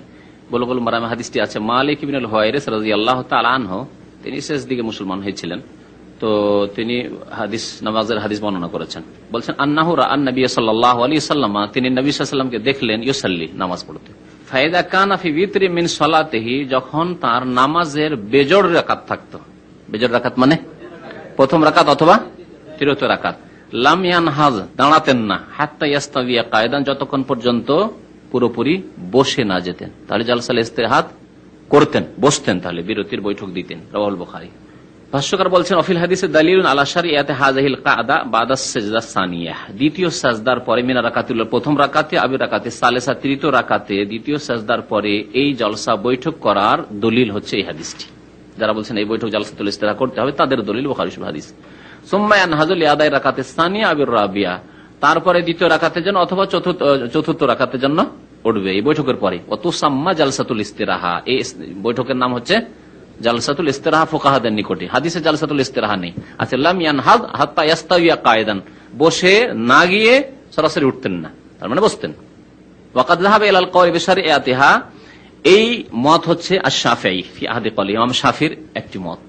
আর একটি মতে তিনি ইখতিলাফ করেছেন। দেখেন উলামায়ে কেরাম, একজন আলেমের দুটি মত কেন পাওয়া যায়, একটি লক্ষণীয় বিষয়। অনেক সময় দেখা যায় ইমাম আহমদ একাধিক ফতোয়া তার আছে একটি মাসলার ক্ষেত্রে। ইমাম শাফির এখানে দেখেন বলছে ফি আহাদে কওলিহি, তার দুটি বক্তব্য আছে। একটি বক্তব্য আছে যে জালসা ইস্তিরাহা করতে হবে, আর একবার উনি ফতোয়া দিয়ে আল মাশহুর আনহু, তার থেকে যেটা প্রসিদ্ধ বর্ণনা সেটি হচ্ছে হানাফিয়াদের মতো, মালিকের মতো, ইমাম আহমদের মতো। আর ইসহাকের নিকট আন্নাহু লা ইউশরাউল কুউদু হাযা, এই বৈঠক নেই, এই বৈঠক তাদের কাছে নেই। ইমাম শাফি একবার এই ফতোয়া দিয়েছেন। আইম্মায়ে কেরামদের এইরকম মত কেন হয়? তার দ্বারা বোঝা গেল যে তারা নিজেরা মযহাব সৃষ্টি করে যাননি। তারা দেখতেন কোরআন এবং হাদিসের আলোকে, মেহনত করে, পড়াশোনা করে। একবার ফতোয়া লাগলো যে জালসা ইস্তিরাহা করতে হবে, কোরআন হাদিস আছে, হয়তো ফতোয়া দিলেন, বা করতে হবে না একবার দিলেন, তারপরে আবার সবগুলি চর্চা করে পড়ার পরে দেখলেন যে যখন আছে করতে হবে, আরেকবার হয়তো করতে হবে না, ফতোয়া দিলেন। এরকম হতে পারে। একজনের রায় মত পরিবর্তন হয়ে যেতে পারে। দলিলের ভিত্তিতে তারা মতকে পরিবর্তন করতেন। তাহলে দলিলের ভিত্তিতে স্বয়ং যদি ইমাম সাহেব, ইমাম শাফি, ইমাম মালিক, ইমাম আবু হানিফা মত পরিবর্তন করেন, তাহলে আপনি যদি স্পষ্ট হয় যে ইমাম আবু হানিফার অমুক মতটি সহিহ হাদিসের খেলাফ, ইমাম শাফির অমুক মতটি সহিহ হাদিসের খেলাফ, ইমাম আহমদের অমুকটি সহিহ হাদিসের খেলাফ, তাহলে মত পরিবর্তন করা জরুরি কিনা? ওয়াজিব। কারণ আমাদের সবার উদ্দেশ্য কি? কার আনুগত্য করা? আল্লাহ রসুলের আনুগত্য করা। আইম্মায়ে কেরামরা এই শিক্ষাই দিয়ে গেছেন, এই জন্য তাদের ফতোয়া চেঞ্জ হয়েছে। আজকে এক ফতোয়া, আর এক সময় আরেক ফতোয়া। দেখা গেছে যে না, এই যে আগের ফতোয়া দিয়েছিলাম সেটার চাইতে এইটা ফতোয়া বেশি ঠিক, বেশি শক্ত, বেশি দলিল সম্মত। অনেক সময় জায়েজ না জায়েজের মাসলা হতে পারে, যে এতদিন আমি জায়েজ মনে করছিলাম ভাই, কিন্তু জায়েজ নয়, এটাও হতে পারে। আর অনেক সময় উত্তম অনুত্তমের ইখতিলাফ হতে পারে, দুটোই হতে পারে, দুটোরই সম্ভাবনা আছে। এর দ্বারা, এই ইখতিলাফ দ্বারা বোঝা গেল অধিকাংশ উলামাদের নিকটে জালসা ইস্তিরাহা এই বৈঠক নেই। বোঝা গেল কি গেল না? অধিকাংশ উলামাদের নিকটে এই বৈঠক নেই, শুধু ইমাম শাফির একটি মত। আর আহলে হাদিসরা গিয়েছেন, মুহাদ্দিসিন কেরামরা কিছু গিয়েছেন এইদিকে। মুস্তাদিল্লিনা বিহাদিসে ওয়াইল ইবনে হুজরিন ফি সিফাতি সালাতিহি সাল্লাল্লাহু আলাইহি ওয়াসাল্লাম, তাদের দলিল হচ্ছে যারা বলছেন জালসা ইস্তিরাহাত নেই, বৈঠক নেই, ওয়াইল ইবনে হুজরের হাদিস। ওয়াইল ইবনে হুজর রাদিয়াল্লাহু তাআলা আনহু, তিনি নবী সাল্লাল্লাহু আলাইহি ওয়াসাল্লামের হাদিস বর্ণনা করেছেন নামাজের, বিশেষ করে বিস্তারিত। ফাকানা ইযা রাফা রাসাহু মিনাস সাজদাতাইনি, তিনি এই হাদিসটি বর্ণনা করেছেন, নবী সাল্লাল্লাহু আলাইহি ওয়াসাল্লাম যখন দুই সেজদা থেকে মাথা উঠাতেন, ইস্তাওয়া কায়মান, সোজা দাঁড়িয়ে যেতেন। ওই হাদিসটিতে হাত্তা ইস্তাবিয়া কায়দান, বসতেন তারপরে উঠতেন, তাই না? লাম ইয়ানহাজ হাত্তা ইস্তাবিয়া কায়দান, এখানে আছে যে ইস্তাওয়া কায়মান, সোজাসুজি কিয়াম করতেন, দাঁড়িয়ে যেতেন। আখরাজাহুল বাজ্জার, কিন্তু হাদিসটি আছে মুসনাদে বাজ্জারে। ইমাম নওয়াবী হাদিসটিকে জয়ীফ বলেছেন, কারণ ইমাম নওয়াবীর মত হচ্ছে ইমাম শাফির ওই মতটি যে জলসা ইস্তিরাহা করতে হবে। ওয়াবিমা রাওয়াহু ইবনুল মুনজির, ইবনুল মুনজির হাদিস মিন হাদিস নওমান ইবনে আবি আইয়াস আদরাকতু গায়রা ওয়াহিদিন, আরেকটি riwayat দেখেন, আমি অনেক সাহাবায়ে কেরামদেরকে পেয়েছি মিন আসহাবি রাসূলুল্লাহ সাল্লাল্লাহু আলাইহি ওয়াসাল্লাম ফাকানা ইযা রাফা রাসাহু মিনাস সাজদা, সিজদা থেকে যখন মাথা উঠাতেন, ফি আউয়ালি রাকা, প্রথম রাকাতে, ওয়া ফি সালিসা, তৃতীয় রাকাতে, কামা কামা হুয়া ওয়া লাম ইয়াজলিস, সরাসরি দাঁড়িয়ে যেতেন, বসতেন না। তাহলে বহু সাহাবায়ে কেরামরা এরকম করতেন। তাহলে সাহাবায়ে কেরামদের মাঝেই এরকম দুই রকমের আমল ছিল। ওয়ায়ুজাবু আনিল কুল বিআন্নাহু লা মুনাফাতা ইয মান ফাআলাহা ফালিআন্নাহা সুন্নাহ ওয়া মান তারাকাহা ফাকাযালিকা। ভাষ্যকার বলছেন যে এর জবাব এই দেওয়া যায় দুই রকম, যে হাদিস এলো এসবের, যে এতে কোনো বিরোধ নেই, এতে কোনো বিরোধ নেই। কেউ যদি করে তো এই জন্য যে তা সুন্নাত, বুখারী শরীফে হাদিস আছে। ওমান তারাকাহা, কেউ যদি তরক করে, না করে, জলসা ইস্তিরাহা করলো, সরাসরি দাঁড়িয়ে গেল, ফাকাযালিকা, সেটিও সুন্নাত। কারণ নবী সাল্লাল্লাহু আলাইহি ওয়াসাল্লাম দুই রকমই করেছেন, নবী সাল্লাল্লাহু আলাইহি ওয়াসাল্লাম দুই রকমই করেছেন। ওয়াইন কানা যিকরুহা ফি হাদিসিল মুসিই ইউশিরু বিউজুবিহি লাকিন লাম ইয়াকুল বিহি আহাদ, যে হাদিসটি আছে যে ওই লোকটি তাড়াহুড়া করে নামাজ পড়েছিল, নবী সাল্লাল্লাহু আলাইহি ওয়াসাল্লাম তিনবার করে তাকে ফিরে ইরজি ফাসাল্লি ফাইন্নাকা লাম তুসাল্লি, সেই হাদিসে জালসাতুল ইস্তিরাহা আছে।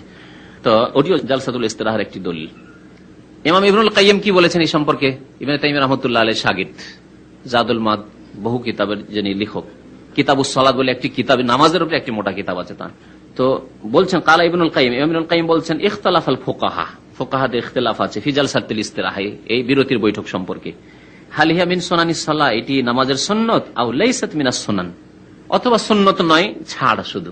যদি বলি রুখসাত, ছাড় আছে বৃদ্ধদের জন্য, মোটা মানুষদের জন্য, পেটওয়ালাদের জন্য, দুর্বল অসুস্থ মানুষের জন্য, তাহলে এটি সুন্নত বলা যাবে না। কি বলা যাবে?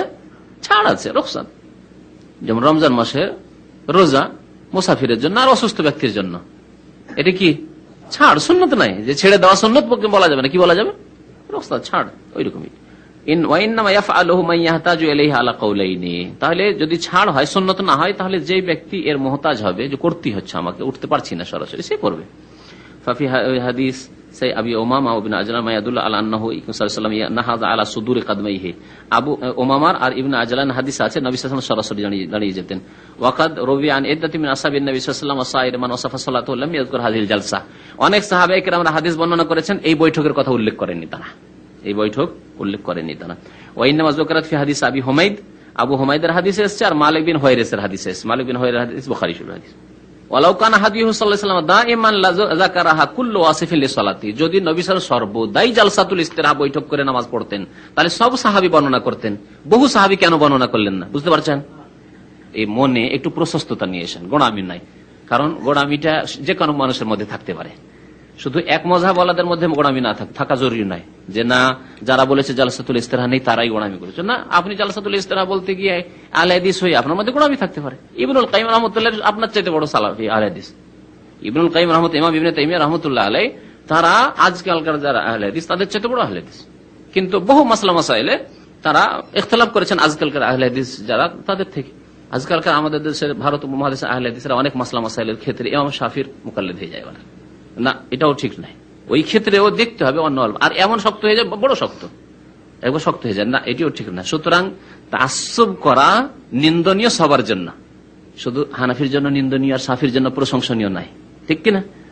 সবার জন্য নিন্দনীয়। যদি হানাফি তাআসসুব করে, পক্ষপাতিত্ব করে, তার জন্য এটি নিন্দনীয় কাজ। ওই রকমই শাফির জন্য নিন্দনীয় কাজ, ওই রকম মালিকের জন্য নিন্দনীয় কাজ, ওই রকমই হাম্বলির জন্য নিন্দনীয় কাজ, ওই রকম আহলে হাদিসের জন্য নিন্দনীয় কাজ। যে আমাদের আহলে হাদিস এত বড় বড় আলেমরা বলেছে আর আমি কেন করবো না, এটি তো আপত্তি। এই কথাটি যদি একজন হানাফি বলে, একজন শাফি বলে, একজন মালিকি বলে, আপনি কেন বলবেন এই কথা? বুঝতে পেরেছেন? বলছেন যে ওয়ালাউ কানা হাদিয়ুহু, নবী সাল্লাল্লাহু আলাইহি ওয়াসাল্লামের আদর্শ যদি হয়তো সর্বদাই এই জালসা করা, বৈঠক করা, তাহলে যতগুলি সাহাবায়ে কেরামরা বর্ণনা করেছেন নবীর নামাজ, সবাই বর্ণনা করতেন। ওয়া ওয়াজুদু ফিলহা লা ইয়াদুল্লু আলা আন্নাহু মিন সুনানিস সালাহ, নবী করিম সাল্লাল্লাহু আলাইহি ওয়াসাল্লাম যদি কখনো করে থাকেন তাহলে জরুরি নয় যে এটি নামাজের সুন্নত, ইল্লা ইযা উলিমা আন্নাহু ফাআলাহু সুন্নাতান, তবে যখন আমরা জানতে পারবো যে নবী সাল্লাল্লাহু আলাইহি ওয়াসাল্লাম এটি সুন্নত স্বরূপ করেছেন। এখানে আমাকে দেখতে হবে যে নবী সাল্লাল্লাহু আলাইহি ওয়াসাল্লাম এই কাজটি যে করেছেন নামাজ, এটি সুন্নত স্বরূপ করেছেন না অসুস্থতার কারণে করেছেন, বা শেষ জীবনে যখন বয়স হয়ে গেছিল, শরীর ভারী হয়ে গেছিল, তখন করেছেন, দেখতে হবে তাহলে ব্যাপারটি। যদি এইরকম হয়, নবী সাল্লাল্লাহু আলাইহি ওয়াসাল্লাম কখনো কখনো 7 রাকাত তাহাজ্জুদ পড়েছেন, ঠিক কিনা? তো কি বলবেন 7 রাকাত সুন্নাত? 11 রাকাতই হাদিস বেশি আছে, কিন্তু যখন অসুস্থ থাকতেন, ঘুম চেপে থাকতো, দুর্বল থাকতেন, তখন 7 রাকাত পড়তেন, 9 রাকাত পড়তেন। সুতরাং আপনি 7 রাকাত পড়েন, 9 রাকাত পড়েন, অসুবিধা নেই। কিন্তু যখন আপনি সুস্থ আছেন তখন 11 রাকাত পড়েন তাহাজ্জুদ। জি, 8 3 11 রাকাত বা 10 1 11 রাকাত এরকম পড়েন।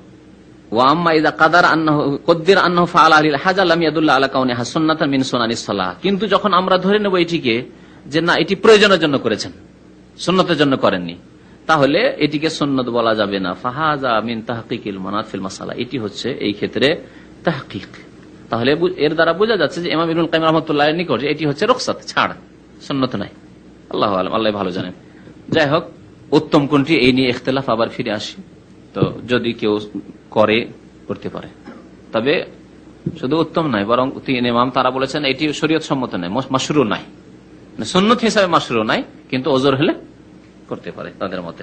জালসাতুল ইস্তেরাহা করবেন, যেমন হাদিস আছে। এই ক্ষেত্রে যদি দেখেন যে ইমাম সাহেব এখানকার নামাজে, সৌদি আরবে যার নামাজ পড়ছেন, বা হানাফি ইমামের পিছনে নামাজ পড়ছেন, হানাফি ইমামের পিছনে নামাজ পড়ছেন, অথবা হাম্বলি ইমামের পিছনে নামাজ পড়ছেন এখানে, আর তারা জালসাতুল ইস্তেরাহা করে না, জালসাতুল ইস্তেরাহা যদি আপনি করেন তাহলে বিলম্ব হবে। আর এর বিপরীত মাসলা নেন, এই ক্ষেত্রে একটু বিলম্ব হইলে হয়তো কখনো করা যেতে পারে, অসুবিধা নেই। কিন্তু এর বিপরীতটাও সমস্যা বেশি। যদি ইমাম সাহেব দেখেন, ইমাম সাহেব শাফেঈ বা ইমাম সাহেব আহলে হাদিস, সে জালসাতুল ইস্তেরাহা করছে, জালসাতুল ইস্তেরাহা করে উঠবে, আর আপনি ওই জালসাতুল ইস্তেরাহা করা পার্টি নন, আর যদি আপনি উঠে যান, তাড়াতাড়ি উঠে যান, তাহলে কি করবেন? গুনাহগার হবেন, আপনি গুনাহগার হবেন। বরং শক্ত কঠোর শাস্তির কথা বলা হয়েছে যে ব্যক্তি ইমামের আগে উঠে যায়, ইমামের আগে যে ব্যক্তি উঠে যায় তাকে কঠোর শাস্তির কথা বলা হয়েছে, রুকু সিজদার ক্ষেত্রে বা বিভিন্ন ক্ষেত্রে। সুতরাং যদি দেখেন যে ইমাম সাহেব জালসাতুল ইস্তেরাহা করছে, তাহলে কখনো উঠবেন না, জালসাতুল ইস্তেরাহা করেন। বিশেষ করে যে মসজিদ আপনি নিয়মিত নামাজ পড়েন, জানেন যে আমার ইমাম সাহেব কেমন করে, ঠিক কিনা? তো এই ক্ষেত্রে তার ইক্তেদা করা উচিত। আর যদি ইমাম সাহেব না করে, আপনি করেন, না করেন, কোনো অসুবিধা নেই ইনশাআল্লাহ তাআলা। দলিল তাহলে 2 রকম পড়ে শুনিয়ে দিলাম। জি, যখন সোজা হয়ে দাঁড়িয়ে যাবে, পুরোপুরি দাঁড়িয়ে, ইস্তাতাম্মা কায়মান, পুরোপুরি যখন দাঁড়িয়ে যাবে, তখন আখাযা ফিল কিরাত, তখন কিরাত শুরু করবে। ওয়াইসাল্লি রাকাতাস সানিয়া কাল উলা, আর দ্বিতীয় রাকাতে পড়বে প্রথম রাকাতের মতো, দ্বিতীয় রাকাতে পড়বে প্রথম রাকাতের মতো, মানে প্রথম রাকাতে যেমন সূরা ফাতিহা এবং তার সাথে একটি সূরা পড়েছে বা কিছু আয়াত পড়েছে, ওই রকম দ্বিতীয় রাকাতেও করবে। তারপরে বলছেন দ্বিতীয় রাকাতের শেষখানে কি করবে? সুম্মা ইয়াজলিসু লিতাশাহুদিল আউয়াল, অতঃপর বসবে প্রথম তাশাহুদের জন্য, তারপরে প্রথম তাশাহুদের জন্য বসবে। প্রথম তাশাহুদ ওই ক্ষেত্রে বলা যাবে যে ক্ষেত্রে 3 রাকাত নামাজ অথবা 4 রাকাত নামাজ, জোহরের নামাজ, আসর নামাজ, মাগরিব নামাজ, এশার নামাজ, তাই না? ফজর ক্ষেত্রে প্রথম না, যেটি প্রথম সেটি শেষ, একটি তাশাহুদ। বলছে অতঃপর প্রথম তাশাহুদের জন্য বসবে মুফতারিশান, কেমন করে? পা বিছিয়ে, পা বিছিয়ে, কামা ইয়াজলিসু বাইনাস সাজদাতাইন, যেমন 2 সিজদার মাঝখানে বসে, 2 সিজদার মাঝখানে যেমন নামাজি বসে, কেমন করে বসেন তা তো জানা আছে, তাই না? বাম পা বিছিয়ে আর ডান পা খাড়া করে। ওয়ায়াদা ওয়াদাহুল ইউমনা আলা ফাখিযিহিল ইউমনা, আর ডান হাত রাখবে ডান রানের উপর, ডান হাত ডানের রানের উপর, আর বাম হাত ওয়াদাহুল ইউসরা, বাম হাত রাখবে আলা ফাখিযিহিল ইউসরা, ইউসরা আইসার থেকে ওর মুআন্নাস হচ্ছে ইউসরা, মানে বাম, বাম রানের উপর, ফাখিজ মানে রান, ওরু, তাহলে পুরো হাঁটু নাই, রানের উপর হাঁটুর থাকবে, হাঁটুর কাছাকাছি রানের উপর থাকবে হাত। ওয়াদাউ ইবহাম ইয়াদিহিল ইউমনা আলা উসবুহিল উস্তা কাহাইয়াতিল হালকাহ, ডান হাতের ইবহাম নামক আঙ্গুলটিকে, ইবহাম কোনটি তাহলে? এটা ইবহাম, ইবহাম মানে বৃদ্ধ আঙ্গুলি। এখানে কি আছে? ওয়াদাউ ইবহাম ইয়াদিহিল ইউমনা, ডান হাতের ইবহামটিকে, ইবহাম আঙ্গুলকে কোথায় রাখবে? আলা উসবুহিল উস্তা, এই মধ্যমা অঙ্গুলে রাখবে, অঙ্গুলের মধ্যখানে রাখবে। কাহাইয়াতিল হালাকা আলা উসবহিল উস্তা, মানে মধ্যম যে অঙ্গুল আছে উস্তা, এর ওপর রাখবে। কাহাইয়াতিল হালাকা, গোলাকারের মতো, হালাকা মানে গোল, কোন কড়া বা বালা, বালা, হালাকা মানে বালা। কিতাবুত তাওহীদে পড়ছেন বাবুন মিনাশ শিরকি লুবসুল হালাকাতে, আচ্ছা না, ওয়াল খাইতে। তো হালাকা মানে হচ্ছে যে কোনো গোলাকার জিনিস, গোলাকার জিনিস, দায়রা। তো কেমন করে রাখতে হবে তাহলে? এইরকম করে, আর 2টো মোড়ানো থাকবে, আর এটা ইশারার জন্য থাকবে, ইশারা করে দোয়া করবে, জবানে দোয়া করবে, আর এইটাও দোয়া করবে, এর দ্বারা দোয়া করবে। যেমন হাদিস আছে ইয়াদউ বিহা, এর দ্বারা দোয়া করতেন নবী করিম সাল্লাল্লাহু আলাইহি ওয়াসাল্লাম, এইরকম থাকবে। ঠিক আছে, এটা হচ্ছে একটা তরিকা। ওয়া ইউশিরু বিউসবুহি আস-সাব্বাবা, সাব্বাবা অঙ্গুল দ্বারা, মানে শাহাদাতের অঙ্গুল দ্বারা কি করবে? ইশারা করবে। তাহলে ইশারা, হরকত না, এইরকম না, এটা হচ্ছে হরকত। একটা হাদিস আছে নবী সাল্লাল্লাহু আলাইহি ওয়াসাল্লাম হরকত করতেন না, তাহলে এটা করে চলবে না। আর ইশারা হচ্ছে এটা, এভাবে কি করবেন, ইশারা করবেন। ওয়ায়ানজুরু ইলাইহা, আর এই সময় তাশাহুদ পড়ার সময় দৃষ্টি নিবদ্ধ রাখবে কার উপর, শাহাদাতের আঙ্গুলের উপর, ওই দিকে দেখতে থাকবে। ওয়ায়ানজুরু ইলাইহা, তাহলে নামাজ, পুরো নামাজটাই সেজদার স্থানের দিকে নজর থাকবে, কিন্তু তাশাহুদে আঙ্গুলের ইশারার দিকে নজর থাকবে। ওয়ায়ানজুরু ইলাইহা ওয়া ইয়াকুল, এবং বলবে আত-তাহিয়াতু লিল্লাহ, আল্লাহর জন্য সমস্ত মৌখিক ইবাদত। তাহিয়াত মানে মৌখিক ইবাদত। ওয়াস-সালাওয়াত, আল্লাহর জন্য, এখানেও আছে ওয়াস-সালাওয়াতু লিল্লাহ, উজ্জ আছে, একবার আল্লাহর নাম বলে দিয়ে তারপর এগুলো আফ করা হয়েছে। আসলে ছিল এরকম আত-তাহিয়াতু লিল্লাহ ওয়াস-সালাওয়াতু লিল্লাহ ওয়াত-তাইয়্যিবাতু লিল্লাহ। বুঝতে পেরেছেন? আমরাও নিজের ভাষাতে অনেক সময় সংক্ষেপ করি। কে এসেছে ভাই, কে আসেনি, অমুক, শুধু অমুক বললেন, আসেনি কথাটা আর বললেন না, কারণ এটা উপলব্ধ, বোঝা যাচ্ছে, তাই না? তো এইরকমই এখানেও সমস্ত মৌখিক ইবাদত কার জন্য, আল্লাহর জন্য। ওয়াস-সালাওয়াত, সমস্ত দৈহিক ইবাদত কার জন্য, আল্লাহর জন্য। ওয়াত-তাইয়্যিবা, সমস্ত আর্থিক ইবাদত আল্লাহর জন্য। জি, যেমন কোরআনে ফাসাল্লি লিরাব্বিকা, তোমার রবের জন্য নামাজ পড়ো, ওয়ানহার, এবং কুরবানি করো, মানে কি, ওয়ানহার লিরাব্বিকা, তোমার রবের জন্যই কুরবানি করো, এখানে আছে, বুঝছেন? যেহেতু আতফ হয়েছে তার উপর, আতমাতুফ একটি, এবং যখন করা হয়েছে তখন আগের কথা যা আছে তাই এতেও আছে। এটি হচ্ছে কাওয়ায়েদ, গ্রামার। তো এর মাধ্যমে কি করলেন, এই তিনটি বাক্য দ্বারা আল্লাহর জন্য সমস্ত ইবাদত বন্দেগীকে, আপনার আমলকে কি করলেন, খাস করে দিলেন। আল্লাহ, তোমার জন্য সমস্ত ইবাদত বন্দেগী, আমার মৌখিক ইবাদত, দৈহিক ইবাদত, আর্থিক ইবাদত, সব তোমার জন্য হয়ে গেল। আল্লাহর পরে হক কার, রাসূলুল্লাহ সাল্লাল্লাহু আলাইহি ওয়াসাল্লামের হক, তাই বলছেন আসসালামু আলাইকা, এখন রাসূলের হক আদায় করছে এই নামাজে। আসসালামু আলাইকা, আপনার উপর সার্বিক শান্তি বর্ষিত। সালাম মানে সমস্ত রকমের শান্তি, মানসিক, দৈহিক, দুনিয়াবি, আখিরাতের সমস্ত রকমের শান্তি, শান্তির ধারা বর্ষিত হোক আপনার উপর। আইয়ুহান নবী, হে নবী সাল্লাল্লাহু আলাইহি ওয়াসাল্লাম। ওয়া রাহমাতুল্লাহ, আল্লাহর রহমত বর্ষিত হোক। ওয়া বারাকাতুহু, আল্লাহর পক্ষ থেকে বরকত বর্ষিত হোক আপনার জন্য, বরকত নাযিল হোক আপনার উপর। হয়ে গেল, যখন নবীর জন্য দোয়া করা হয়ে গেল, এখন অন্যরা রয়েছে। অন্যদের মধ্যে নেকির মুখাপেক্ষী, রহমতের মুখাপেক্ষী, শান্তির মুখাপেক্ষী যে ব্যক্তি দোয়া করছে সে নিজে, সুতরাং নিজের জন্য আগে দোয়া করবে। এখানে দোয়ার আদব শেখানো হয়েছে যে দোয়াতে নিজের জন্য দোয়া করবে, তারপরে অন্যের জন্য দোয়া করবে। কোরআনে কারিমে আল্লাহ রাব্বুল আলামিন সেইভাবে শেখা, রব্বিগফিরলি ওয়া লিওয়ালিদাইয়া। নূহ আলাইহিস সালাম দোয়া করেছেন, কি বলছেন, রব্বিগফিরলি, আল্লাহ আমাকে মাফ করে দাও, ওয়া লিওয়ালিদাইয়া, আমার মাতা পিতাকে মাফ করে দাও, ওয়ালিল মুমিনিনা ওয়াল মুমিনাত, বা ওয়ালিমান দাখালা বাইতিয়া মুমিনান ওয়ালিল মুমিনিনা ওয়াল মুমিনাত ওয়া লা তাজিদিজ জালিমিনা ইল্লা তাবারা। তো যেখানে এই দোয়া আছে সেখানে প্রথম নিজে থেকে আরম্ভ করা হয়েছে। আল্লাহ রাব্বুল আলামিনের হক আদায় করে দেওয়ার পরে নবী সাল্লাল্লাহু আলাইহি ওয়াসাল্লামের হক হচ্ছে তার উপর সালাম পেশ করা, আদায় করে দেওয়ার পরে আসসালামু আলাইনা, আমাদের উপর শান্তি বর্ষিত হোক। তারপরে অন্যদের হক, অন্যদের মধ্যে মাতা পিতা যেমন রয়েছেন তেমন অন্যান্য মুমিন মুমিনাত রয়েছেন, যেমন মুমিন মুমিনাত মানুষ রয়েছেন তেমন মুমিন জিন রয়েছে, তেমনই রয়েছেন মালায়েকা ফেরেশতা, তাই না? ইবাদিল্লাহিস সালিহিন ওয়া আলা ইবাদিল্লাহিস সালিহিন, আর সৎ কর্মশীল বান্দাদের উপর কি হোক, শান্তি বর্ষিত হোক, সালাম হোক। তাহলে এই সালাম, শান্তি পেশ করলে, শান্তির দোয়া কার জন্য করলেন, সমস্ত সালেহ বান্দার জন্য। নবী সাল্লাল্লাহু আলাইহি ওয়াসাল্লামের হাদিসে রয়েছে যে সহিহ মুসলিমে, যে এই দোয়া যখন বান্দা করলো তখন এই দোয়া পৌঁছে গেল প্রত্যেক আব্দ সালেহ, সালেহ বান্দাকে, ফিস সামাই ওয়া ফিল আরদ, আকাশে হোক বা জমিনে হোক। তাহলে আকাশে সালেহ বান্দা কারা রয়েছেন, ফেরেশতাগণ, মালায়েকাগণ, এবং ঈসা আলাইহিস সালাম, তাকে আল্লাহ উঠিয়ে নিয়েছেন, বল রাফাহুল্লাহু ইলাইহি। আর জমিনে যত সালেহিন রয়েছেন, মারা গেছেন, বেঁচে আছেন, মুমিন পুরুষ নারী এবং মানুষ, মুমিন জিন, সবকে পৌঁছে গেল। তাহলে জিনেরাও এই দোয়াতে শামিল। এমন এক ইবাদত যাতে কাউকে ছেড়ে দিলেন না দোয়া থেকে। তারপরে আবার আল্লাহর একত্বের, তৌহিদের শাহাদাত, স্বীকৃতি দান, আশহাদু, আমি সাক্ষ্য প্রদান করছি, আল্লাহ ইলাহা ইল্লাল্লাহ, যে আল্লাহ ছাড়া কেউ সত্য মাবুদ নেই। দেখেন, যেখানে শাহাদাত আছে হাদিসে বা দুয়াতে হোক অথবা নবী সাল্লাল্লাহু আলাইহি ওয়াসাল্লামের হাদিসে হোক, সেখানে এক বচন দিয়ে আশহাদু দিয়ে আছে।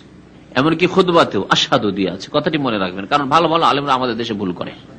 যখন খুতবা পড়ে, সুন্নতি খুতবা, ওয়া নাশহাদু আল্লা ইলাহা ইল্লাল্লাহ ওয়া নাশহাদু আন্না মুহাম্মাদান আবদুহু ওয়া রাসূলুহু, কি আহলে হাদিস, কি হানাফি, কি শাফি, কি মালিকি, এই কথাটি খেয়ালই করে না সূক্ষ্মতার সাথে, যে নবী সাল্লাল্লাহু আলাইহি ওয়াসাল্লাম একটি হাদিসে এক বচন ছাড়া সাক্ষ্য একাধিক লোকের পক্ষ থেকে সাক্ষী দিয়েছেন। কারণ সাক্ষীর ব্যাপারটি হচ্ছে নিজের পার্সোনাল ব্যাপার। এই সাক্ষীতে আপনি কাউকে শরীক করতে পারেন না। দুয়ার ব্যাপার, দুয়াতে সবাই মঙ্গল কামনা করে, সবাই মঙ্গল কামনা করে, সুতরাং আল্লাহ শান্তি, আসসালামু আলাইনা, আমাদের উপর শান্তি বর্ষিত হোক, সবাইকে সামিল করলেন। কিন্তু সাক্ষীর ব্যাপারটি আপনার অন্তরের সাথে সম্পর্কিত। আপনি অন্য অন্তরের মালিক না, আপনার স্ত্রীর অন্তরের মালিক না, আপনি আপনার ছেলে মেয়েদের অন্তরের মালিক না, ঠিক কিনা? তাহলে আপনি কি করে ওয়ানাশহাদু, আমরা সাক্ষী দান করছি সবার পক্ষ থেকে, এই যে আপনি প্রতিনিধিত্ব করছেন শাহাদাতের, উইটনেসের, কোত্থেকে? বুঝতে পারছেন কথা? সুতরাং নাশহাদু বলা ঠিক নয়। আর কোন প্রমাণও নেই। দেখেন দোয়াতে কি শেখাচ্ছেন, যদি ভালোই কাজ হতো যে সবাইকে নিয়ে আমরা শাহাদাত দান করি, তাহলে নবী সাল্লাল্লাহু আলাইহি ওয়াসাল্লাম নাশহাদুর দোয়া শিখাইতেন। আছে কোথাও? না খুতবায় মাসরুর না, তাতে দেখবেন খুতবাতুল হাজা, যে বিয়ের খুতবা বা নবী সাল্লাল্লাহু আলাইহি ওয়াসাল্লামের যে আম খুতবার, ইন্নাল হামদালিল্লাহ ওয়া নাহমাদুহু ওয়া নাস্তাঈনু, দেখেন যখন আল্লাহর প্রশংসা করছে, গুণগান করছে, সাহায্য কামনা, ওয়া নাস্তাগফির, ইস্তিগফার করছে, সবগুলি বহুবচন আছে, কিন্তু শাহাদাতের ক্ষেত্রে গিয়ে ওয়া নাশহাদু নাই, ওয়া আশহাদু আছে। ভালো করে দেখবেন ওই হাদিস। সুতরাং এই সংশোধনটি করে নেবেন। যারা বক্তব্য করেন তারা গতানুগতিক তাকলিদ করবেন না। ভালো ভালো বক্তা যারা দেশীয় বক্তা, তাদের তাকলিদ করতে গিয়ে এরকম ভুল হয়। সুরসারে তাকলিদ করেন, তরিকাতে তাকলিদ করেন, আর খুতবা পড়ায় তাকলিদ করেন। মুশকিল এটা না, তাকলিদ করবেন না, মুকাল্লিদ হবেন না, মুত্তাবি হবেন, মানে কোরআন এবং হাদিসের আলোকে অনুসরণ করবেন। ইত্তেবা আর তাকলিদে এই পার্থক্য। তাকলিদ মানে অন্ধ অনুসরণ করা, আর ইত্তেবা মানে চোখ খুলে অনুসরণ করা। আমরা ইত্তেবা করতে বলেছি। আল্লাহ রাব্বুল কোরআনে তাকলিদ শব্দ কোথাও ব্যবহার করেননি। চার মাযহাবের ক্যাসেটে আমি এই কথাটি বলেছি। আল্লাহ রাব্বুল আলামিন ইত্তিবার কথা বলে ফাত্তাবিউনি, তাই না? ফাত্তাবিউনি ইত্তাবিউ মা উনজিলা ইলাইকুম মির রাব্বিকুম, তোমাদের রবের পক্ষ থেকে যা নাযিল হয়েছে তার কি করো? ইত্তেবা করো, অনুসরণ করো। কাল্লিদু কথা বলা হয়নি, তাকলিদ করো, অন্ধ হয়ে মেনে নয়, কথা বলা হয়নি। কারণ চোখ খুলে দলিল সহ চলার নাম হচ্ছে ইত্তেবা। তারপরে শাহাদাত দিচ্ছেন, আমি সাক্ষ্য প্রদান করছি যে আল্লাহ ছাড়া কেউ বারহাক মাবুদ নেই, ওয়াহদাহু, তিনি এক ও একক, লা শারীকা লাহু, তার কোনো অংশীদার নেই, ওয়া আশহাদু, আরো সাক্ষ্য প্রদান করছি যে আন্না মুহাম্মাদান, মুহাম্মদ সাল্লাল্লাহু আলাইহি ওয়াসাল্লাম, আবদুহু, তার বান্দা এবং তার রাসূল। আল্লাহর বান্দা এবং রাসূল। আল্লাহর বান্দা এবং রাসূল, এই দুইটি কথা যে বললাম নবী সাল্লাল্লাহু আলাইহি ওয়াসাল্লামের শানে, তাতে নবী সাল্লাল্লাহু আলাইহি ওয়াসাল্লামের যথাযথ যে হক, যে হকের তিনি উপযোগী, যে মর্যাদার তিনি উপযোগী, সেই মর্যাদা দান করলাম। তাতে থেকে নিচেও নামাইলাম না, যেটি কুফরি, আর ওপরে চলাইলাম না, যেটি হচ্ছে শিরক। কথা বুঝতে পেরেছেন? নবী সাল্লাল্লাহু আলাইহি ওয়াসাল্লামকে আল্লাহ যে মর্যাদা দান করেছেন, সেখান থেকে কেউ যদি নিচে নামিয়ে দেয়, মানহানি করে, তাওহীন করে, তাহলে সেটি কুফর। আর যদি ওপরে কেউ চড়িয়ে দেয়, তাহলে সেটি হচ্ছে আল্লাহর সাথে সমতুল্য, সমকক্ষ করে দেওয়া, সেটি হচ্ছে শিরক। এই দুয়ার মাধ্যমে আমাদের আকীদার পরিশুদ্ধি করা হয়েছে, আকীদাকে সাফ সুতরা করা হয়েছে। নবী সাল্লাল্লাহু আলাইহি ওয়াসাল্লাম সম্পর্কে তোমাদের ভূমিকা হচ্ছে কেমন, যা আল্লাহ দান করেছেন, তাকে আল্লাহ রিসালাত দিয়ে সম্মানিত করেছেন, কিন্তু তিনি গোলামির ঊর্ধ্বে, আবদ হওয়ার ঊর্ধ্বে নন। আল্লাহর দাস, আল্লাহর গোলাম হওয়ার ঊর্ধ্বে নন। আল্লাহর গোলাম তিনি, আল্লাহর বান্দা তিনি। আর বান্দা কোনদিন মনিবের মালিকের সমতুল্য, সমকক্ষ, সমান হতে পারে না, তো কোনো গুণ গ্রহণ করতে পারে না, কোনো ক্ষমতা নিতে পারে না, ঠিক কিনা? নবী সাল্লাল্লাহু আলাইহি ওয়াসাল্লাম সম্পর্কে দুইটি জাতি বা দুইটি সম্প্রদায় গুমরাহ হয়েছে। একটি সম্প্রদায় যারা নবী সাল্লাল্লাহু আলাইহি ওয়াসাল্লামের দাওয়াতকে অবজ্ঞা করেছে, অমান্য করেছে, মানহানি করেছে, ঠিক কিনা? তারা কাফের নয়, যারা অস্বীকার করেছে নবী সাল্লাল্লাহু আলাইহি ওয়াসাল্লামকে, অথবা নবী সাল্লাল্লাহু আলাইহি ওয়াসাল্লামকে যথাযোগ্য মর্যাদা দেয়নি। আরো নবী আসতে পারে বলে কাদিয়ানি হয়ে গেছে, আমাদের নবী মির্জা গোলাম আহমদ কাদিয়ানি, কাফের কিনা? কারণ তারা নবী সাল্লাল্লাহু আলাইহি ওয়াসাল্লামের যে আল্লাহ মর্যাদা দান করেছে, মর্যাদা তারা দিল না, সেজন্য তারা কাফের। যারা নবীর প্রতি ঈমান নিয়ে আসেনি, অথবা নবী সাল্লাল্লাহু আলাইহি ওয়াসাল্লামের পরেও বলছে যে না, আরো নবী আসতে পারে, আমাদের মির্জা গোলাম কাদের নবী এসছে, ইত্যাদি ইত্যাদি।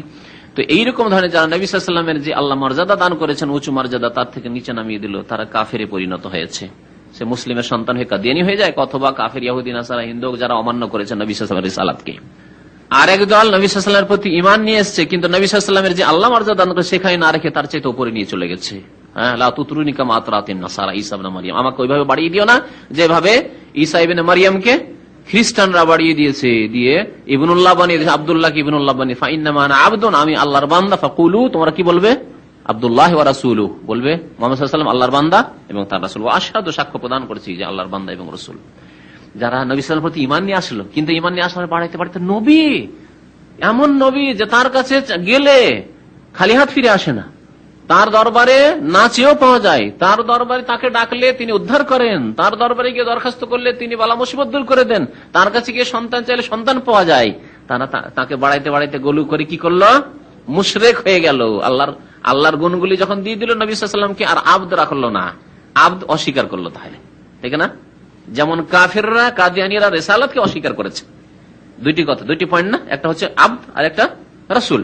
তাহলে রাসূলকে অস্বীকার করেছে। হিন্দু, ইহুদি, খ্রিস্টান, বৌদ্ধ, জৈন, শিখ, কাদিয়ানি এরা রিসালাতকে অস্বীকার করেছে। আমরা রাসূলহু স্বীকার করেছি। আশহাদু আন্না মুহাম্মাদান রাসূলুল্লাহ স্বীকার করলাম না। আর যারা কবর মাজার পূজায় লিপ্ত হয়েছে, নবীর কাছে ফরিয়াদ মাদাদ ইয়া রাসূলুল্লাহ করেছে, নবী সাল্লাল্লাহু আলাইহি উদ্ধারকারী বানিয়ে দিয়েছে, নবী সাল্লাল্লাহু আলাইহি ওয়াসাল্লামের কাছে গিয়ে দরখাস্ত করে তারাহাম ইয়া নবী আল্লাহ, তার রহম করো ইয়া নবী আল্লাহ, আমাদের থেকে কি করে গাফেল থাকতে পারেন, আমার ছেলে পরীক্ষা দিয়েছে, তাকে উদ্ধার করুন, তাকে পাশ করান, ইয়া রাসূলুল্লাহ আমার আপনি শাফাআত করেন, দরখাস্ত করেছে কবরের কাছে গিয়ে। তারা নবী সাল্লাল্লাহু আলাইহি ওয়াসাল্লামকে রাসূল হিসাবে তো মানলো, কিন্তু আবদ হিসাবে মানলো না, এটা অস্বীকার করে দিল। কি করে দিল? মাবুদ বানিয়ে দিল, উপাস্য বানিয়ে দিল। যার ফলে কি হয়ে গেল? সে মুশরিক হয়ে গেল। বুঝতে পেরেছেন? এবার দুটি মানতে হবে, আব্দ মানতে হবে নবীকে এবং রাসূলও মানতে হবে। যে একটি মানবে না সে কাফের হয়ে যাবে, যে রাসূল মানবে না কাফের হয়ে যাবে, যে আব্দ মানবে না নবীকে সেই ব্যক্তি মুশরিক হয়ে যাবে। কথাটি মনে রাখবেন, কারণ আমাদেরকে শিরক বিদআত কবর মাজার পূজার বিরুদ্ধে দেশে গিয়ে দাওয়াত দিতে হবে। আত্মায়াতের তাফসীর করে ব্যাখ্যা করে যদি বুঝান, আরে তখন মানুষের অন্তরে লাগবে কথা, সত্যি তো আব্দু ওয়া রাসূল, আমরা বলছি 5 ওয়াক্ত নামাজ আব্দু ওয়া রাসূল, আর তাকে আব্দ না করে আমরা একবার মাবুদ বানিয়ে দিচ্ছি, ঠিক না? ওয়াকানা সাল্লাল্লাহু আলাইহি ওয়া সাল্লাম ইউখাফিফু হাযিহিল জিলসা, নবী করিম সাল্লাল্লাহু আলাইহি ওয়াসাল্লাম এই বৈঠককে হালকা করতেন। আত্মায়াত পড়া হলে উঠে যেতেন, এর বেশি আর কিছু পড়তেন না। এই হচ্ছে হালকা করা। হালকা করার মানে এই নয় যে আপনার মুক্তাদির তাহিয়াতও পড়তে পারবে না, এত তাড়াতাড়ি করলেন না, কখনো না। এরকম এত তাড়াতাড়ি নামাজ পড়া যাবে না, যাতে করে আপনার মুক্তাদির মধ্যে অনেকে আছে তাড়াতাড়ি পড়তে পারে না, অশিক্ষিত আছে, মূর্খ লোকেরা আছে, তারাও যাতে পড়তে পারে। আপনি ইমাম তাহিয়াতুল্লাহ সাল্লাল্লাহু আলাইহি ওয়া সাল্লাম না, এরকম না, পড়েন আত-তাহিয়াতু লিল্লাহি ওয়াস-সালাওয়াতু ওয়াত-তাইয়্যিবাতু ওয়াস-সালামু আলাইকা আইয়ুহান নাবিয়্যু ওয়া রাহমাতুল্লাহি ওয়া বারাকাতুহু, আসসালামু আলাইনা ওয়া আলা ইবাদিল্লাহিস সালিহিন, আশহাদু আল্লা ইলাহা ইল্লাল্লাহু ওয়াহদাহু লা শারীকা লাহু ওয়া আশহাদু আন্না মুহাম্মাদান আবদুহু ওয়া রাসূলুহু। তাহলে মুক্তাদিরা তারা পড়তে পারবে পেছনে। সুম্মা ইয়ানহাদু মুকাব্বিরান, তারপরে তাকবীর দিয়ে দাঁড়িয়ে যাবে, তাকবীর দিয়ে দাঁড়িয়ে যাবে। ফায়ুসাল্লি সালিসা ওয়া রাবিয়া, তারপরে তৃতীয় রাকাত নামাজ পড়বে, চতুর্থ রাকাত নামাজ পড়বে যদি 4 রাকাত বিশিষ্ট নামাজ হয়। ওয়া ইউখাফফিফুহুমা আলাল উলায়াইন, প্রথম 2 রাকাতের তুলনায় এই দ্বিতীয় 2 রাকাতকে, শেষ 2 রাকাতকে কি করবে? হালকা করে, তাখফিফ মানে হালকা করবে। তাহলে 4 রাকাত নামাজ যেমন জোহরের নামাজ, 4 রাকাত নামাজ যেমন আসরের নামাজ, 4 রাকাত নামাজ যেমন এশার নামাজ, এই নামাজগুলিতে কি হবে? প্রথম রাকাত লম্বা হবে, দ্বিতীয় রাকাত ওর চাইতে একটু শর্ট হবে, সংক্ষেপ হবে, তৃতীয় চতুর্থ রাকাত প্রথম 2 রাকাতের তুলনায় সংক্ষেপে হবে, কারণ তাতে শুধু সূরা ফাতিহা পড়া আছে। তৃতীয় চতুর্থ রাকাতে শুধু সূরা ফাতিহা পড়া আছে, অন্য কোনো সূরা নেই বা অন্য কোনো আয়াত নেই। ওয়া ইয়াকরাউ ফীহিমা বিফাতিহাতিল কিতাব, এবং এই 2 রাকাতে, শেষ 2 রাকাতে পড়বে কি? শুধু সূরা ফাতিহা, যার নাম হচ্ছে ফাতিহাতুল কিতাব, একটি নাম ফাতিহাতুল কিতাবের ফাতিহা আরম্ভ। সুম্মা ইয়াজলিসু ফি তাশাহুদিহিল আখির, তো 2 2 4 হয়ে গেল। তারপরে কি করবে? বসবে, অতঃপর বসবে ফি তাশাহুদিল আখির, শেষ তাশাহুদে, শেষ তাশাহুদে বসবে। কেমন করে বসবে? মুতাওয়াররিকান, তাওয়াররুক করে। ওয়ারেক মানে হচ্ছে পাছা, ওয়ারেক মানে হচ্ছে আরবিতে পাছা, আর মুতাওয়াররিক মানে পাছায় ভর দিয়ে বসা। ফারাস থেকে যেমন মুফতারিশান হলো, এখানে আগেরটাতে প্রথম বৈঠকে কেমন ভাবে বসেছিল? মুফতারিশ মানে বাম পা বিছিয়ে, বাম পাকে বিছানা বানিয়ে তার উপরে বসেন, পিড়া পিড়া বানিয়ে। আর এখানে হচ্ছে মুতাওয়াররিকান মানে পাছায় ভর দিয়ে, পাছাটা জমিনে লাগিয়ে। শেষ তাশাহুদ মানে তাতে 2টি তাশাহুদ আছে। শেষ তাশাহুদে তাওয়াররুক করে বসতে হবে, মানে পাছায় ভর দিয়ে বসতে হবে। ওটা কেমন করে বলছে? ইয়াফরেশু রিজলাহুল ইউসরা, বাম পাকে বিছিয়ে দেবে। কেমন করে বিছাবে? বিছিয়ে বসা নয়, বিয়ান এইভাবে যে ইয়াজআলু যাহরাহা আলাল আরজি, তার পৃষ্ঠদেশকে, অপর ভাগকে জমিনের দিকে রেখে দেবে। ওয়া ইয়ানসিবু রিজলাহুল ইয়ুমনা, ডান পাকে খাড়া করবে। আও ইউখরিজু, অথবা আও ইউখরিজু রিজলাহুল ইউসরা, বাম পাকে বের করে দিবে, আন ইয়ামিনিহি, ডান দিকে, ডান দিকে বের করে দিবে পুরো, অথবা বিছিয়ে দেবে এ করে। ওয়াজআলু ইলিয়াতাইহি বা আলিয়াতাইহি আলাল আরজি, এবং 2 পাছাকে আলাল আরজি, জমিনের উপর রাখবে। আলিয়া মানেও পাছা, আর ওয়ারেক মানেও পাছা, তো পাছাকে রাখবে জমিনের উপর। সুম্মা ইয়াতাশাহাদু তাশাহুদুল আখির, অতঃপর শেষ তাশাহুদ পড়বে। শেষ তাশাহুদ কেমন? ওয়াহুয়া, ওইটি হচ্ছে কাত্তাশাহুদুল আউয়াল, প্রথম তাশাহুদের মতো। প্রথম তাশাহুদ পড়তেই হবে, আত-তাহিয়াতু লিল্লাহি ওয়াস-সালাওয়াতু ওয়াত-তাইয়্যিবাতু ইলা আখিরি। ওয়া ইয়াজিদু আলাইহি, ওর উপর অতিরিক্ত করবে। আর কি অতিরিক্ত করতে হবে শেষ তাশাহুদে?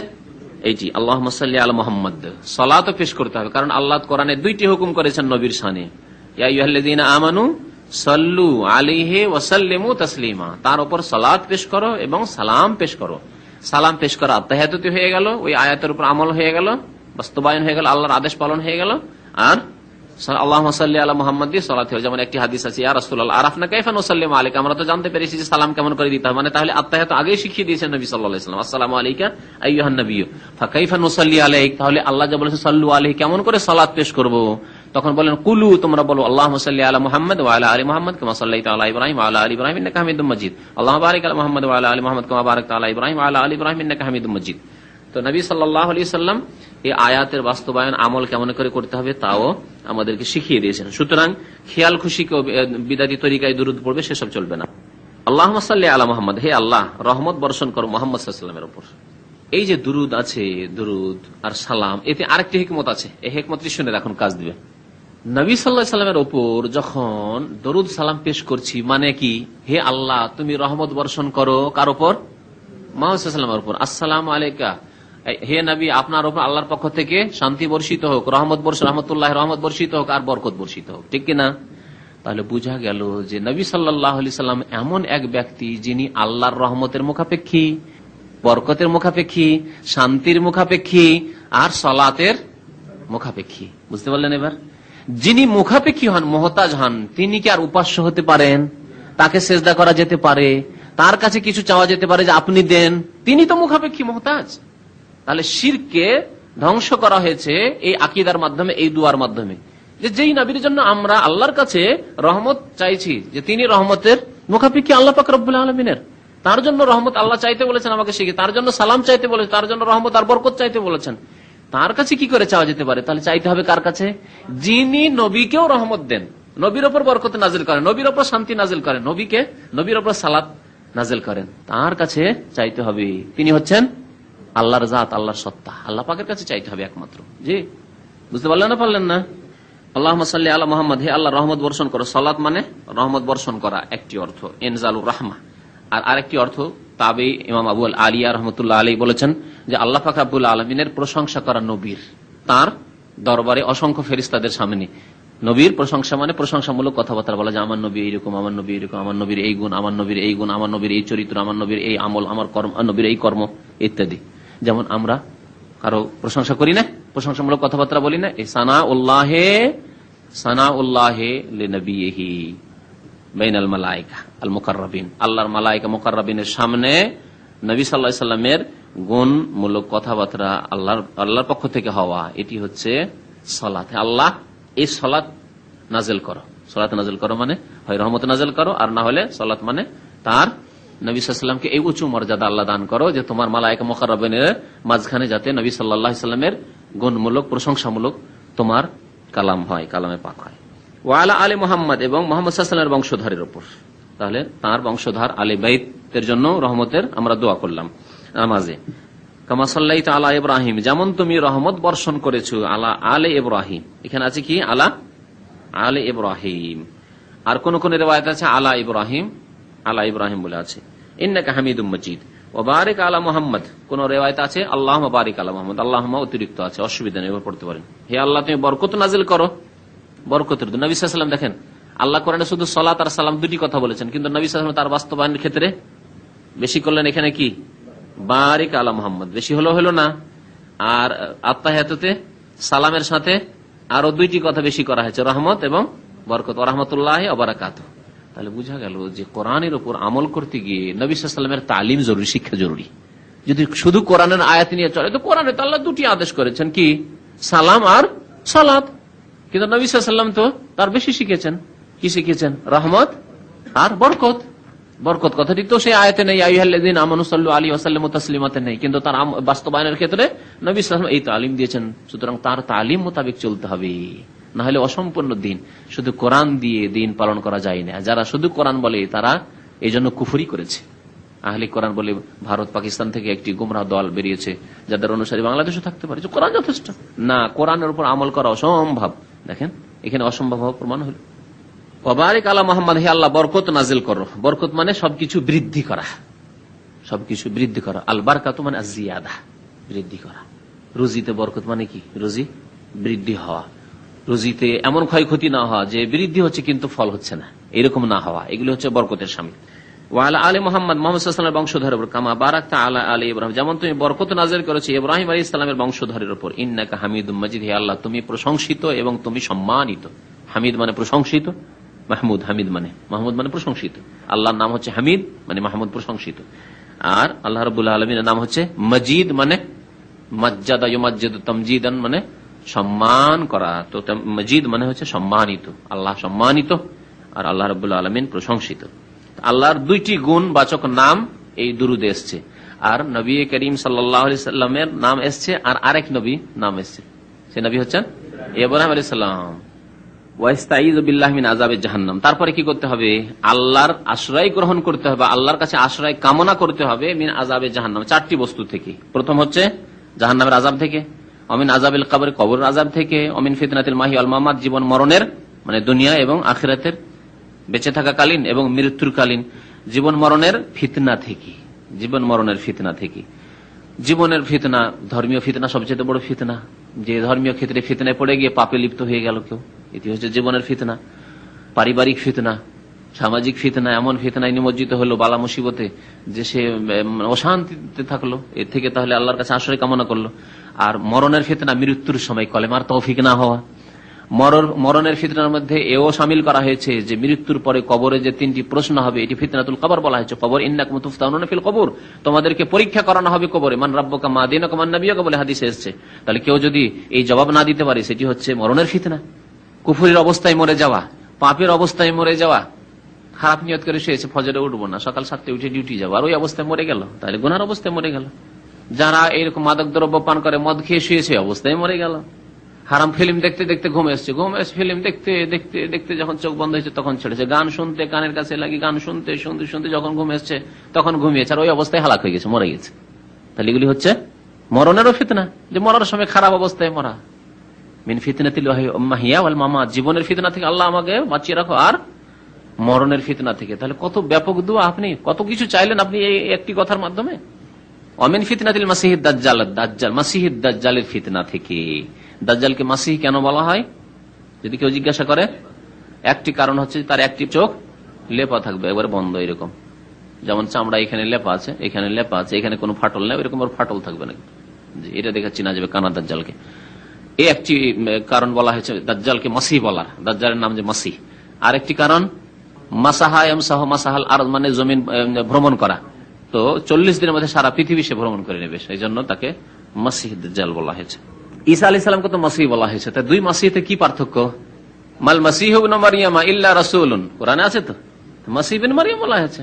ঈসা মাসিহ, হাত বুলিয়ে দিলে আরোগ্যতা, হাত ফিরিয়ে দেওয়া হচ্ছে মাসাহা, মাসাহ করা, মাসাহ করা, মাথার মাসিহ মাসাহ বলছি, সেজন্য তার নাম মাসিহ। জি, তো ঈসা আলাইহিস সালামও মাসিহ আর দাজ্জালও মাসিহ। তাহলে এই উপাধি এমন কেমন গুণবাচক উপাধি হইলো যে জঘন্য, সবচেয়ে জঘন্য কাফের, ইবলিস শয়তানের মতো কাফের দাজ্জাল, তারও নাম মাসিহ। আর শ্রেষ্ঠ ব্যক্তি যিনি মুহাম্মদ রাসূলুল্লাহ সাল্লাল্লাহু আলাইহি ওয়াসাল্লামের পরে শ্রেষ্ঠ ব্যক্তি, তিনিও রাসূল, 5 জন রাসূল উলুল আজমের মধ্যে একজন ঈসা আলাইহিস সালাম, তাকেও মাসিহ। এমন বা ভালো গুণ হইলো এটি যে আল্লাহ রাব্বুল আলামিন তাকে মাসিহ বলে আখ্যায়িত করেছেন। কেউ যদি জিজ্ঞেস করে কি বলবেন? ওলামারা বলেছেন মাসিহ দুই প্রকার, মাসিহুল হুদা আর মাসিহুদ দালালাহ। ঈসা আলাইহিস সালাম হলেন হেদায়েতের মাসিহ, আর দাজ্জাল হচ্ছে মাসিহুদ দালালাহ, গুমরাহির মাসিহ। তারপরে ওয়ায়াদু বিমা ওয়ারাদা মিনাল আদিয়াতি ফিল কিতাবি ওয়াস সুন্নাহ, তারপরে দোয়া করবে যা বর্ণিত হয়েছে, ওয়ারাদা মানে বর্ণিত হয়েছে, মিনাল আদিয়া দোয়া, কিতাবে হোক মানে কোরআনে কারীমে হোক অথবা হাদিসে হোক, সুন্নাতে হোক। তারপরে যে কোনো দোয়া করেন আপনি, যা কোরআনে আছে অথবা হাদিসে আছে। কোরআনে আছে যেমন রব্বানা আতিনা ফিদ দুনিয়া হাসানাহ ওয়া ফিল আখিরাতি হাসানাহ ওয়া কিনা আযাবান্নার, রব্বানা লা তুআখিযনা ইন নাসিনা ওয়া আখতানা, রব্বিরহামহুমা কামা রাব্বায়ানি সগীরা, রব্বি হাব লি মিনাস সালিহিন, রব্বানা হাব লানা মিন আজওয়াজিনা ওয়া যুররিয়াতিনা, রব্বানা যালামনা আনফুসানা ওয়া ইল্লাম তাগফির লানা ওয়া তারহামনা লানাকুনান্না মিনাল খাসিরিন, ইত্যাদি যত কোরআনী দোয়া আছে যে কোনো দোয়া করতে পারেন তাহলে আপনি।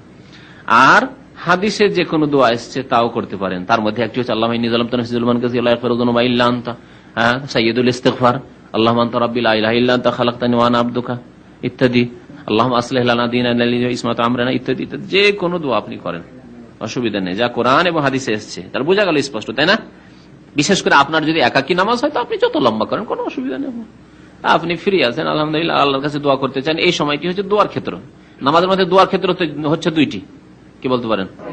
সেজদা এবং দুরুদের, তাশাহুদ এবং দুরুদের পরে আর সালামের আগে, এটি হচ্ছে দ্বিতীয় ক্ষেত্র। এইটি হচ্ছে হাদিস দ্বারা প্রমাণিত ক্ষেত্র। আর আমাদের দেশের মানুষদের কাছে ক্ষেত্র হচ্ছে সালাম ফিরার পরে, মোনাজাতের সময় হচ্ছে সালাম ফিরা, সেজদাতেও দোয়া করে না তসবিহ ছাড়া আর অন্য, আর এই তাশাহুদ আর দুরুদের পরে সালামের আগেও দোয়া করে না, যা দোয়া করে সালাম ফিরার পরে যখন আল্লাহর সাথে চুপি সুরে কথা বলা শেষ হয়ে যায়। কারণ হাদিস আছে যে যতক্ষণ নামাজে থাকে ততক্ষণ চুপি সুরে কথা বলে ইউনাজি রাব্বা। এই দুইটি ক্ষেত্র ছেড়ে দিয়ে তারা অনেক কল্যাণ থেকে, নেকি থেকে, আল্লাহর কাছে চাওয়া থেকে বঞ্চিত হয়। সুম্মা ইউসাল্লিমু আন ইয়ামিনিহি, তারপরে ডান দিকে সালাম ফিরবে, ফায়াকুল, বলবে আসসালামু আলাইকুম ওয়া রাহমাতুল্লাহ, আসসালামু আলাইকুম ওয়া রাহমাতুল্লাহ। তবে কোন কোন হাদিসে ওয়া বারাকাতুহু আছে, কেউ যদি বলে আসসালামু আলাইকুম ওয়া রাহমাতুল্লাহি ওয়া বারাকাতুহু তো জায়েজ আছে। আবু দাউদে আছে, সহিহাইনে, বুখারী মুসলিমে নাই, কিন্তু আবু দাউদে ওয়া বারাকাতুহু অতিরিক্ত আছে, কেউ বললে বলতে পারে। কিন্তু যদি দেখা যায় নতুন জায়গায় গেছে আর ওয়া বারাকাতুহু বললে হইচই শুরু হয়ে যাবে, তো এরকম করবেন না, জাহেল মূর্খদেরকে সুযোগ দেবেন না। ওয়ান ইয়াসারিহি, বাম দিকে বলবে কাযালিকা, অনুরূপ। ইয়াবতাদিউ সালামা মুতাওয়াজ্জিহান ইলাল কিবলা ওয়া ইয়ানহিহি মা তামামিল ইলতিফাত, শুরু যখন করবে সালাম তখন কিবলামুখী, আসসালামু আলাইকুম ওয়া রাহমাতুল্লাহি ওয়া বারাকাতুহু, আগে ফিরে যাবে তারপরে সালাম করবে, এরকম না বলছে। শুরু করবে সালাম কিবলামুখী হয়ে, ওয়া ইয়ানহিহি, তা শেষ করবে, আনহা ইউনিমা শেষ করা, মা তামামিল ইলতিফাত, পুরো ফিরে গিয়ে, ইলতিফাত মানে ফিরে যাওয়া, ডানে বামে ফেরা, ফিরে গিয়ে, পুরো ফিরে গিয়ে এইভাবে ফিরতে হবে, তাহলে সামান্য একটু ফিরা ঠিক না, পুরো ফিরতে হবে। নবী সাল্লাল্লাহু আলাইহি ওয়াসাল্লাম কাঁধ দেখতেন। ফাইজা সাল্লামা, যখন সালাম ফিরা হয়ে যাবে বলবে আস্তাগফিরুল্লাহ সালাসান, আস্তাগফিরুল্লাহ আস্তাগফিরুল্লাহ আস্তাগফিরুল্লাহ। সুন্নাত মোতাবেক আমল করেন না, করেন না? আমাদের দেশে কিন্তু এই সুন্নাতগুলি সম্পর্কে মানুষ সজাগ না। যেমনই সালাম ফিরা হলো, আমিন ইয়া রাব্বাল আলামিন রব্বানা আতিনা ফিদ দুনিয়া হাসানাহ ওয়া ফিল আখিরাতি হাসানাহ ওয়া কিনা আযাবান শুরু হয়ে গেল। আস্তাগফিরুল্লাহ আস্তাগফিরুল্লাহ আস্তাগফিরুল্লাহ, সময় নেই। সুন্নাত তরিকা আছে, নবী সাল্লাল্লাহু আলাইহি ওয়াসাল্লাম 3 বার ইস্তিগফার করতেন, তারপরে বলতেন আল্লাহুম্মা ইন্নাকা আনতাস সালাম। ইন্নাকার কোন রিওয়ায়াত আছে, লেখক ওটা উল্লেখ করেছেন, কিন্তু অন্য রিওয়ায়াত আছে আল্লাহুম্মা, প্রসিদ্ধ যেটি, হে আল্লাহ তুমি হচ্ছ সালাম, তুমি সালাম, তোমার নাম হচ্ছে সালাম, তুমি সালাম, শান্তির মালিক। ওয়ামিনকাস সালাম, শান্তি বর্ষিত হয় কার পক্ষ থেকে? তোমার পক্ষ থেকে। তাবারাকতা, হে আল্লাহ তুমি বরকতময়।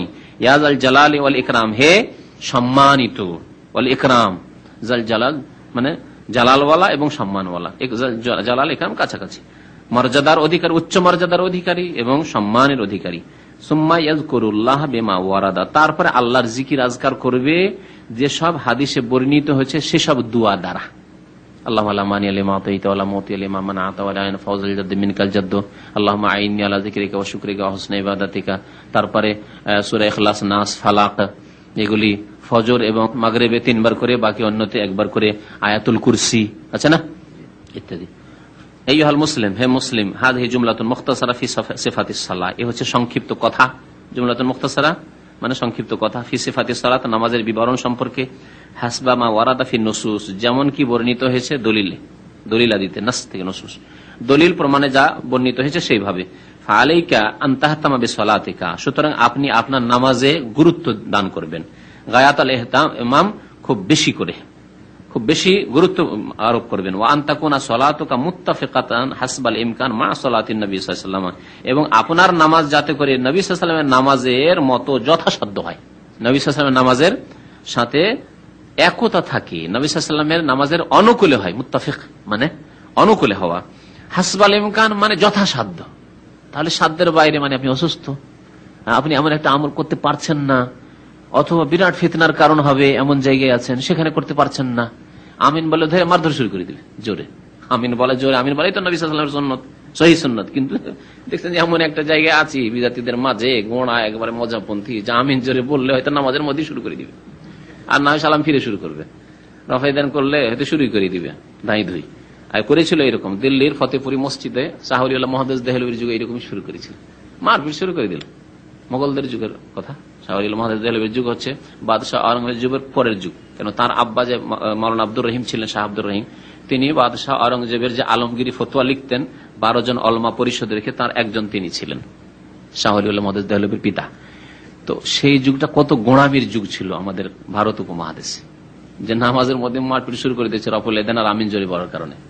ফাকাদ ক্বালা আল্লাহু তাআলা, কারণ মহান আল্লাহ বলেছেন, লাকাদ কানা লাকুম ফি রাসূলিল্লাহ, তোমাদের জন্য আল্লাহর রাসূলে রয়েছে কি, উসওয়াতুন হাসানা, উত্তম আদর্শ। উত্তম আদর্শ আমাদের আর কেউ নয়, একমাত্র উত্তম আদর্শ রাসূলুল্লাহ সাল্লাল্লাহু আলাইহি ওয়াসাল্লাম। নামাজ রাসূলুল্লাহর মতো হবে, রোজা রাসূলুল্লাহর মতো, হজ রাসূলুল্লাহর মতো হবে, যাকাত আল্লাহ রাসূলের মতো হবে, আমাদের আখলাক চরিত্র আল্লাহ রাসূলের মতো হবে। যথাসাধ্য চেষ্টা করো। যথাসাধ্য চেষ্টা করতে গিয়ে একজনের প্রকৃতি হচ্ছে রাগ বেশি, পদস্খলন ঘটেছে, সেটা আমার ভুল, কিন্তু আমি চেষ্টা করব ঠিক না? নবী করিম সাল্লাল্লাহু আলাইহি ওয়াসাল্লাম হকের ক্ষেত্রে এর বিপরীতে নেন। কেউ হয়তো বেশি রাগী, যার কারণে ভুল করে দেয়, আর কেউ বেশি কি মানে রাগী উঠে না, তার কোনো পাওয়ারই নেই, একবারে পাওয়ারলেস মানুষ। আল্লাহ রসুলের নাফরমানি করা হচ্ছে, তার কোনো হরকতি নেই, তার বিবি বেপরদা, কোনো রাগ উঠে না তার।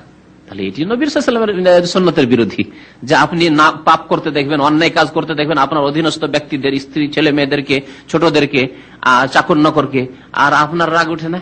কি কেমন ইমান হইল? আপনার গায়রত নেই, তাহলে বেগায়রত মানুষ। এটাও নবী সাল্লাল্লাহু আলাইহি ওয়াসাল্লামের তরিকা নাই, কিন্তু এটি হচ্ছে তার ব্যক্তিগত চরিত্র, সেটাকে যথাসাধ্য নবীর চরিত্রের কাছাকাছি নিয়ে আসতে হবে। বুঝতে পেরেছেন? লেমান কানা ইয়ারজুল্লাহ, নবী সাল্লাল্লাহু আলাইহি ওয়াসাল্লামকে উত্তম আদর্শ হিসাবে কে গ্রহণ করবে সাদরে?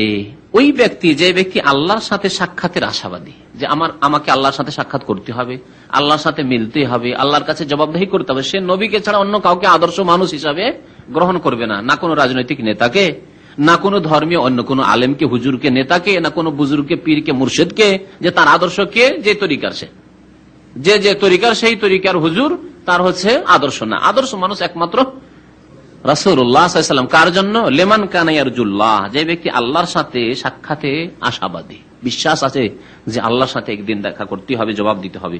ওয়াল ইয়াউমাল আখির, আর পরকাল সম্পর্কে যার ঈমান আছে, বিশ্বাস আছে পরকালের সম্মুখীন একদিন হতে হবে, আল্লাহর কাছে কাল কিয়ামতে হাসরের মাঠে জবাবদিহি করতে হবে। ওয়া যাকারাল্লাহ কাসীরা, আর যে ব্যক্তি আল্লাহকে বেশি বেশি স্মরণ করে, আল্লাহ থেকে গাফিল নয়। সাল্লাল্লাহু আলা নবিয়িনা মুহাম্মদ ওয়া আলা আলিহি ওয়া সাহবিহি আজমাইন।